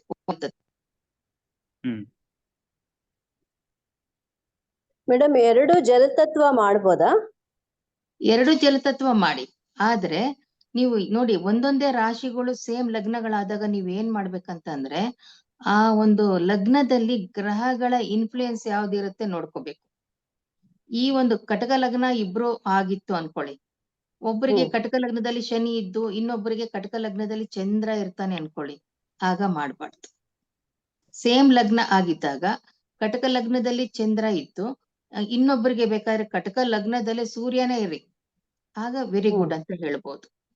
ಸೂರ್ಯ ಚಂದ್ರರಲ್ಲಿ ಭೇದ ಇರಲ್ಲ. Okay, thank you madam. ಆ ತರ ನೀವು ಶತ್ರು ಮಿತ್ರತ್ವ ಅನ್ನೋದಕ್ಕಿಂತ ತತ್ವ ಮ್ಯಾಚಿಂಗ್ ಆಗುವಂತ ಗ್ರಹಗಳಿದ್ರೆ, ಒಂದ್ ವೇಳೆ ಇಬ್ರಿಗೂ ಗ್ರಹಗಳೇ ಇಲ್ಲ ಅನ್ಕೊಳ್ಳಿ, ಅವ್ರಿಬ್ರು ಚಂದ್ರ ಏನಾದ್ರು ದುಸ್ಥಾನಗಳಿಗೆ ಹೋಗ್ಬಿಟ್ಟಿತ್ತು ಅಂದ್ರೆ ಆಗ ಮಾಡ್ಬಾರ್ದು. ಕೇಂದ್ರ ತ್ರಿಕೋಣದಲ್ಲಿ ಇಬ್ರಿಗೂ ಹೋಗಿತ್ತು ಚಂದ್ರ ಅಂದ್ರೆ ಆಗ ಸೇಮ್ ಲಗ್ನ ಧಾರಾಳವಾಗಿ ಮಾಡಿ. ನೋಡಿ ಎಷ್ಟು ಸಣ್ಣದ್ರಲ್ಲೇ ನಮ್ಗೆ ಎಷ್ಟು ಸ್ಪಷ್ಟವಾಗಿ ಐಡಿಯಾ ಕೊಡುತ್ತಲ್ವಾ. ದುಸ್ಥಾನದಲ್ಲಿರೋರು ಮದ್ವೆನೇ ಆಗ್ಬಾರ್ದಾ ಮೇಡಮ್? ಹೌದು, ಅಂದ್ರೆ ಇಬ್ರು ಒಂದೇ ಲಗ್ನ, ಒಬ್ರು ಚಂದ್ರ ಏನಾದ್ರೂ 8ನೇ ಮನೆಗೆ ಹೋಗಿರುತ್ತೆ, ಇನ್ನೊಬ್ರು ಚಂದ್ರ 12ನೇ ಮನೆಗೆ ಹೋಗಿರುತ್ತೆ, ಇಲ್ಲ 6ನೇ ಮನೆಗೆ ಹೋಗಿರುತ್ತೆ. ಆಗ ಇಬ್ರು ಚಂದ್ರರು ಏನಾಯ್ತು, ದುಸ್ಥಾನಗಳಿಗೆ ಹೊಂದೋಯ್ತು. ಅದೇ ರೀತಿಯಲ್ಲಿ ಇಬ್ಬರು ಚಂದ್ರನ ಒಂದು ಏನಾದ್ರು ಈಗ ಏನಂತಂದ್ರೆ ಅವರ ರಾಶಿಯಲ್ಲಿ ಇರುವಂತ ಚಂದ್ರ, ಇವ್ರ ರಾಶಿಯಲ್ಲಿ ಇರುವಂತ ಚಂದ್ರ ಏನಾಗೋಗುತ್ತೆ, ದುಸ್ಥಾನಗಳಲ್ಲೇ ಇರ್ತಾರೆ ಒಂದೇ ಲಗ್ನ ಆಗಿದ್ದಾಗ. ಹಾಗೇನಾಗುತ್ತೆ, ಮೆಂಟಲಿ ಡಿಪ್ರೆಷನ್ ಅನ್ನೋದು ಉಂಟಾಗುತ್ತೆ ಇಬ್ರಿಗೂನು. ಮೇಡಮ್ ತುಲಾ ರಾಶಿ ಹುಡುಗ ವೃಶ್ಚಿಕ ರಾಶಿ ಹುಡುಗಿ ಮಾಡ್ಬೋದಾ? ತುಲಾ ರಾಶಿ ಹುಡುಗ ವೃಶ್ಚಿಕ ರಾಶಿ ಹುಡುಗಿ ಇದು ಮಾಡಬೇಡಿ. ಯಾಕೆಂದ್ರೆ ಹುಡುಗ ತುಲಾ ರಾಶಿನಲ್ಲಿ ಹುಟ್ಟೋದೇ ಅಷ್ಟು ಒಳ್ಳೇದಲ್ಲ ಅಂತ ಅನ್ಕೊಂಡಿದ್ರಿ. ತುಲಾ ರಾಶಿಯಲ್ಲಿ ಹುಡುಗ ಹುಟ್ಟಿದ್ರೆ ಅವನಿಗೆ ಯಾರನ್ನ ಮದುವೆ ಮಾಡ್ಬೇಕು ಅಂತ ನೀವು ತಗೊಂಡಾಗ, ಒಂದು ಮಿಥುನ ಹುಡುಗಿಯನ್ನ ಮದುವೆ ಮಾಡಬಹುದು, ಎರಡನೇದು ಮೇಷ ಲಗ್ನ ಹುಡುಗಿಯನ್ನ ಮದುವೆ ಮಾಡಬಹುದು. ಆತರ ಮಾಡ್ಕೊಳ್ಳಿ. ನಿಮ್ಗೆ ಸ್ವಲ್ಪ ಇದು ಅರ್ಥ ಆಗೋರ್ಗು ಅಷ್ಟೇ ಈ ಕಾನ್ಸೆಪ್ಟ್. ನೀವ್ ಏನಾದ್ರೂ ಇದ್ರಲ್ಲಿ ಸ್ವಲ್ಪ ವರ್ಕ್ ಮಾಡ್ಬಿಟ್ರೆ ನೀವು ತುಂಬಾ ನಿಮ್ಗೆ ಶಾರ್ಟ್ ಕಟ್ ಅಲ್ಲಿ ಮ್ಯಾರೇಜ್ ಮ್ಯಾಚ್ ಅನ್ನೋದು ನಿಮ್ಗೆ ತುಂಬಾ ಅರ್ಥ ಆಗ್ಬಿಡುತ್ತೆ. ನಮಸ್ತೆ ಮೇಡಮ್. ಹೇಳಿ ಮೇಡಮ್, ಮಕರ ರಾಶಿ ಧನುರ್ ಲಗ್ನ ಹುಡುಗಿಗೆ ಯಾವ್ದ್ಯಾವ್ದು ಮ್ಯಾಚ್ ಆಗುತ್ತೆ ಮೇಡಮ್? ಮಕರ ರಾಶಿ ಮಕರ ರಾಶಿ ಹುಡುಗಿ ಯಾವ್ದು ಹುಡುಗಂದು ಮ್ಯಾಚ್ ಆಗುತ್ತೆ ಮೇಡಮ್? ಮಕರ ರಾಶಿ ತಗೋಬೇಡಿ, ಲಗ್ನ ತಗೊಳ್ಳಿ. ಧನುರ್ ಲಗ್ನ. ಯಾವ ಲಗ್ನ? ಧನುರ್ ಲಗ್ನ ನೋಡಿ, ಧನುರ್ ಲಗ್ನ ಹುಡುಗಿ ಆಗಿದ್ದಾಗ ರಾಶಿ ಮಕರ ಆಗ್ಲಿ. ಯಾಕೆಂದ್ರೆ ಮಕರ ಪ್ರಾಕ್ಟಿಕಲ್, ಅವಳು ಪ್ರಾಕ್ಟಿಕಲ್ ಆಗಿರ್ತಾಳೆ, ಎಲ್ಲವೂ ಕೂಡ ಕಾಣ್ಬೇಕು ಅವಳಿಗೆ, ಮುಚ್ಚುಮರೆ ಇರಬಾರ್ದು ಅನ್ನೋದು ಒಂದ್ ನೇಚರ್ ಇರುತ್ತೆ. ಧನುರ್ ಲಗ್ನ ಅಗ್ನಿ ತತ್ವ ಆಗಿರೋದ್ರಿಂದ ಅವಳಿಗೆ ಅಧಿಕ ವೀರ್ಯವಂತ ಅಂದಾಗ ನೀವು ಯಾರನ್ನ ಮದುವೆ ಮಾಡ್ಬೋದು ಅಂದ್ರೆ, ಒಂದು ಹುಡುಗಿ ಅದ್ ಆಗಿದ್ದಾಗ ನೀವು ಡೈರೆಕ್ಟ್ ಸಿಂಹ ಲಗ್ನದವ್ರನ್ನ ಹುಡುಕ್ಬೋದು, ಇಲ್ಲ ಅದೇ ಧನುರ್ ಲಗ್ನದವ್ರನ್ನ ಹುಡುಕ್ಬೋದು ನೀವು. ಒಂದು ವೇಳೆ ಸೂರ್ಯ ಏನಾದ್ರು ಹುಡುಗನ್ಗೆ ಮೇಷ ರಾಶಿಯಲ್ಲಿ ಇದ್ದಾಗ ಮೇಷ ರಾಶಿ ಹುಡುಗನ ಲಗ್ನದವನ್ನ ತಗೋಬಹುದು. ಸೂರ್ಯ ಇಲ್ಲದೆ ಇದ್ರೆ ಮೇಷ ರಾಶಿನ ತಗೋಬಾರ್ದು ಹುಡುಗ ಹುಟ್ಟಿದ್ರೆ. ಆತರ ಮೇಡಮ್, ಇನ್ನೊಂದೆರಡು ಎಕ್ಸಾಂಪಲ್ಸ್ ಕೊಟ್ಟಿದ್ದೀನಿ, ಸ್ವಲ್ಪ ಎಕ್ಸ್ಪ್ಲೇನ್ ಮಾಡಕ್ ಆಗುತ್ತಾ ಮೇಡಮ್? ನೀವು ಗ್ರೂಪ್ ಅಲ್ಲಿ ಹಾಕಿ ನೋಡೋಣ, ಅದ್ರಲ್ಲಿ ಹಾಕ್ತೀನಿ ನಾನು. ಏನಾದ್ರು ಡೌಟ್ ಇದ್ರೆ ಯಾವ ಗ್ರೂಪ್ ಮೇಡಮ್? ಇದು ಡೈರೆಕ್ಟ್ ಲಿಂಕ್ ಜಾಯಿನ್ ಆಗಿರೋದು, ನಾನು ಯಾವ ಗ್ರೂಪ್ ಅಲ್ಲೂ ಇಲ್ಲ. ನನಗೆ ಹಾಕಿ ಡೈರೆಕ್ಟ್ ಆಗಿ ನಂಬರ್ಗೆ, ನಾನು ಅದನ್ನ ನಿಮ್ಗೆ ಎಕ್ಸ್ಪ್ಲೇನ್ ಮಾಡಿ ಹಾಕ್ತೀನಿ. Okay madam, thank you. ನನ್ನ ನಂಬರ್ ನಿಮ್ಗೆ ಗೊತ್ತಿದೆ ಅಲ್ಲ? ಅದೇ ಈಗ ನನಗೆ ಡೈರೆಕ್ಟ್ ಹಾಕಿ. ಇಲ್ಲ, ಲಿಂಕ್ ಇದೆ ಅಷ್ಟೇ ಮೇಡಮ್, ನಂಬರ್ ಗೊತ್ತಿಲ್ಲ. ನಂಬರ್ ಬರ್ಕೊಳ್ಳಿ, 988 988 688 688 7383. Okay madam. ನನ್ನ ಹೆಸರು ನೀವು ನನಗೆ ಪದ್ಮಶ್ರೀ ಒಂದು ಅಂತ ಮೆಸೇಜ್ madam. ಕಳಿಸಿ, ನಾನ್ ನಿಮ್ ಗ್ರೂಪ್ ಆಡ್ ಮಾಡ್ತೀನಿ. ಅಲ್ಲಿ ಬೇಕಾದ್ರೆ ಗ್ರೂಪ್ ನಲ್ಲಿ ಹಾಕಿ, ಇಲ್ಲ ಡೈರೆಕ್ಟ್ ಆಗಿ ನನಗೆ ಹಾಕಿ, ನಾನೇ ನಿಮ್ಗೆ ಅದನ್ನ ಈ ತರದವ್ರು ಹಿಂಗ್ ಪ್ರಶ್ನೆ ಕೇಳಿದ್ರೆ ಇದೇ ಅಂತ ತರ explain ಮ್ಯಾಚಿಂಗ್ ಮಾಡ್ತಾ ಹೋದ್ರೆ ಒಂದೊಂದ್ ಲಗ್ನನು ಒಂದೊಂದ್ ರಾಶಿನೂ ಯಾವ್ಯಾವ ತ್ರಿಕೋಣದಲ್ಲಿದೆ ಅಂತ 9 ಗ್ರಹನು ನೋಡ್ಬೋದು. ಇವಾಗ ಸ್ವಲ್ಪ ನಿಮ್ಗೆ ಏನಾದ್ರು ಇವತ್ತಿನ ಕ್ಲಾಸ್ ಇಂಟ್ರೆಸ್ಟ್ ಆಯ್ತಾ, ಅಥವಾ ಏನಾದ್ರು ನಿಮ್ಗೆ ಇದು ಮೆಥಡ್ ಒಳ್ಳೇದಾ, ಗುಡ್ ಆರ್ ಬ್ಯಾಡ್ ಅನ್ನೋದನ್ನ ನೀವು ಸ್ವಲ್ಪ ನನ್ಗೆ ಇದರಲ್ಲಿ ತಿಳಿಸಿ, ಗ್ರೂಪ್ ನಲ್ಲಿ ಇಲ್ಲ ಮೇಡಮ್, ತಿಳಿಸಿ. ಮೆಥಡ್ ತುಂಬಾ ಚೆನ್ನಾಗಿದೆ ಮೇಡಮ್. ಹಾ, ಅದ್ ಯಾಕೆ ಅಂತಂದ್ರೆ ತುಂಬಾ ಸಿಂಪಲ್, ಮತ್ತೆ ಮುಂದಕ್ಕೆ ಕಾಂಪ್ಲಿಕೇಟೆಡ್ ಆಗಲ್ಲ ಅಂತ ಅನ್ಕೊಂಡಿದ್ದೀನಿ ನಾನು. ಹಾಗಾಗಿ ನೀವು ಏನೇ ಇದ್ರು ಕೂಡ ನನ್ಗೆ ಪರ್ಸನಲ್ಗೂ ಹಾಕ್ಬೋದು, ಗ್ರೂಪ್ ಅಲ್ಲೂ ಹಾಕಿ. ಈ ಕ್ಲಾಸ್ ಅಲ್ಲಿ ಡೌಟ್ ಬಂದ್ರೆ ನಾಳೆ ಮತ್ತೆ ನೀವು ಡೌಟ್ ನ ಕೇಳ್ಬೋದು. ಇವತ್ತಿಗೆ ರೆಕಾರ್ಡಿಂಗ್ ಸಿಗುತ್ತಾ? ರೆಕಾರ್ಡಿಂಗ್ ಸಿಗುತ್ತಾ ಮೇಡಮ್? ರೆಕಾರ್ಡಿಂಗ್ ದಯವಿಟ್ಟು ರೆಕಾರ್ಡಿಂಗ್ ಕಳಿಸಿ ಮೇಡಮ್. ಆಯ್ತು ಕಳಿಸ್ತೀನಿ. ಏನೋ ಡೌಟ್ ಇದ್ರೆ ಮ್ಯಾಚ್ ಮಾಡಿದ್ರೆ ಖಂಡಿತ ಇದ್ ಮಾಡಿ. ಕೆಲವೊಂದನ್ನ ಬೇಕಾದ್ರೆ ಮುಂದಿನ ದಿನಗಳಲ್ಲಿ ನಾವು ಇದನ್ನೇ ಕಂಟಿನ್ಯೂ ಮಾಡ್ಕೊಂಡು ಸ್ವಲ್ಪ ಇದನ್ನು ಮಾಡ್ಬೋದು. ನಾವು ಮ್ಯಾಚಿಂಗ್ ಗಳಲ್ಲಿ ಹುಡುಗ ಹೇಗಿರ್ತಾನೆ, ಹುಡುಗಿ ಹೇಗಿರ್ತಾರೆ, ಅದನ್ನು ನಾವು ನೋಡ್ಬೋದು. ಇಲ್ಲಿಗೆ ನಾನು ಈ ಕ್ಲಾಸ್ ನ ಇವತ್ ಮುಗಿಸ್ತೀನಿ. ಮತ್ತೆ ಇದೇ ಸಮಯಕ್ಕೆ ನಾಳೆ ಜಾಯಿನ್ ಆಗೋಣ. ಒಂದೇ ಒಂದು ಡೌಟ್ ಮೇಡಮ್. ಮೇಡಮ್, ಇವಾಗ ನಮ್ಗೆ ಷಷ್ಟಾಷ್ಟಕಂತ ರಾಶಿಗಳೆಲ್ಲ ನಾವು ನೋಡ್ತೀವಲ್ವಾ, ಲಗ್ನನೂ ಆಗ್ ನೋಡ್ಬೇಕಾ ಅಂತ? ಅದನ್ನು ನೋಡ್ಬೇಕು. ಇನ್ನೊಂದು ಏನಂದ್ರೆ ಷಷ್ಠ ಅಷ್ಟ ಇರುವಂತಹ ಕೆಲವೊಂದು ಜಾತಕಗಳನ್ನು ಕೂಡ ಮ್ಯಾಚ್ ಮಾಡ್ಬೋದು. ಅದನ್ನು ಕೂಡ ಏನಾಗುತ್ತೆ, ವಿಪರೀತ ರಾಜಯೋಗ ಅನ್ನೋದು ಮದುವೆಯಲ್ಲಿ ಕೊಡುತ್ತೆ. ಈಗ ನಾವು ನೋಡುವಾಗ ಷಷ್ಠ ಅಷ್ಟದಲ್ಲಿದ್ದಾರೆ, ಈ ಲಗ್ನ ಮಾಡಿದೀವಿ, ಆದ್ರೂ ಕೂಡ ಕೆಲವ್ರು ಯಾಕೆ ಚೆನ್ನಾಗಿದ್ದಾರೆ ಅಂದಾಗ ಆ ಷಷ್ಠಾಷ್ಟ ಕಾಂಬಿನೇಷನ್ ಅವರಿಗೆ ಮಿತ್ರ ಒಂದು ಇದ್ರಲ್ಲಿ ಬಂದಾಗ ಡೆಫಿನೆಟ್ ಆಗಿ ಏನಾಗುತ್ತೆ, ಷಷ್ಠ ಅಷ್ಟದಲ್ಲೇ ಮಾಡಿದಂತ ಮದುವೆಗಳು ಕೂಡ ಸಕ್ಸಸ್ ಆಗಿದೆ. ಈಗ ಎಕ್ಸಾಂಪಲ್ ಗೆ ಕೆಲವು ಜಾತಕಗಳಿದೆ, ಆ ಜಾತಕಗಳಲ್ಲಿ ನೀವು ಸೆಲೆಬ್ರಿಟಿ ನೋಡಿದಾಗ ಅವ್ರದೆಲ್ಲ ಹಂಗೆ ಇದೆ. ಆದ್ರೆ ಎಷ್ಟು ಹಣ ಇದೆ ನೋಡಿ, ಎಷ್ಟು ಸಮಾಜದಲ್ಲಿ ಒಂದು ಪ್ರೆಸ್ಟೀಜ್ ಇದೆ, ಎಲ್ಲ ಇದೆ ಅಲ್ವಾ. ಹಾಗಾಗಿ ನಿಮ್ಗೆ ಇದನ್ನು ಕೂಡ ಷಷ್ಠಾಷ್ಟವು ಕೂಡ ಅದನ್ನ ಒಂದು ಡಿಫ್ರೆಂಟ್ ಆಂಗಲ್ ಅಲ್ಲಿ ನಾವು ಸ್ಟಡಿ ಮಾಡ್ಬೇಕು. ಅದು ಕೂಡ ಈಸಿ ಮೆಥಡ್, ನಿಮ್ಗೆ ಆರಾಮಾಗಿ ಅದು ಅರ್ಥ ಆಗುತ್ತದು. ನೀವು ಅದೇನ್ ತಲೆ ಕೆಡಿಸ್ಕೊಬೇಡಿ. ನೆಕ್ಸ್ಟ್ ನಾನು ಇದನ್ನ ಎಷ್ಟಾಗುತ್ತದು ಮ್ಯಾರೇಜ್ ಇರಲಿ, ನನಗೆ ಏನ್ ಐಡಿಯಾ ಇದೆ, ನಾನು ಯಾವ ವ್ಯೂ ನಲ್ಲಿ ಇದನ್ನೆಲ್ಲ ಮ್ಯಾಚ್ ಮಾಡ್ತೀನಿ ಅನ್ನೋದು ನನಗ್ ತಿಳಿದ ತಕ್ಷಣ ಶೇರ್ ಮಾಡ್ತೀನಿ. ಆದ್ರೆ ಟ್ರೆಡಿಷನಲ್ ಮೆಥಡ್ ನಿಮ್ಗೆ ಗೊತ್ತಿರ್ಬೇಕು, ಆಯ್ತಾ? ಅದ್ರ ಜೊತೆಗೆ ಅದನ್ನ ಬಿಟ್ಟು ನೀವು ಇದೊಂದೇ ಕಲಿಬಾರ್ದು. ಅದು ಗೊತ್ತಿದ್ರೆ, ಬೇಸಿಕ್ ನಾಲೆಡ್ಜ್ ಗೊತ್ತಿದ್ರೆ ಇದು ಈಸಿಯಾಗಿ ಅರ್ಥ ಆಗುತ್ತೆ ನಿಮ್ಗೆ. ರೆಕಾರ್ಡಿಂಗ್ ಹಾಕಿ ಮೇಡಮ್. ಖಂಡಿತ ಹಾಕ್ತೀನಿ. ನಾಳೆ ಮೀಟ್ ಮಾಡೋಣ ಎಲ್ರು. ಇದು ಕಾಂಬಿನೇಷನ್ಸ್ ಒಂದ್ಸತಿ ಬೇಕಿತ್ತು ಮೇಡಮ್, ಕಾಂಬಿನೇಷನ್ಸ್ ಸ್ವಲ್ಪ ವರ್ಕ್ ಮಾಡಿ ಒಂದು ಟೇಬಲ್ ಮಾಡಿ ಹಾಕೋದಿಕ್ಕೆ ಪ್ರಯತ್ನ ಮಾಡ್ತೀನಿ ಗ್ರೂಪ್ ನಲ್ಲಿ. ಯಾಕೆಂದ್ರೆ ನಿಮ್ಗೆ ಸ್ಟಾರ್ಟಿಂಗ್ ಅದು ಮಾಡ್ಕೊಳ್ಳೋದು ಕಷ್ಟ ಆಗಬಹುದು. ಎಲ್ರಿಗೂ ಹೊಸ ವರ್ಷದ ಶುಭಾಶಯಗಳು.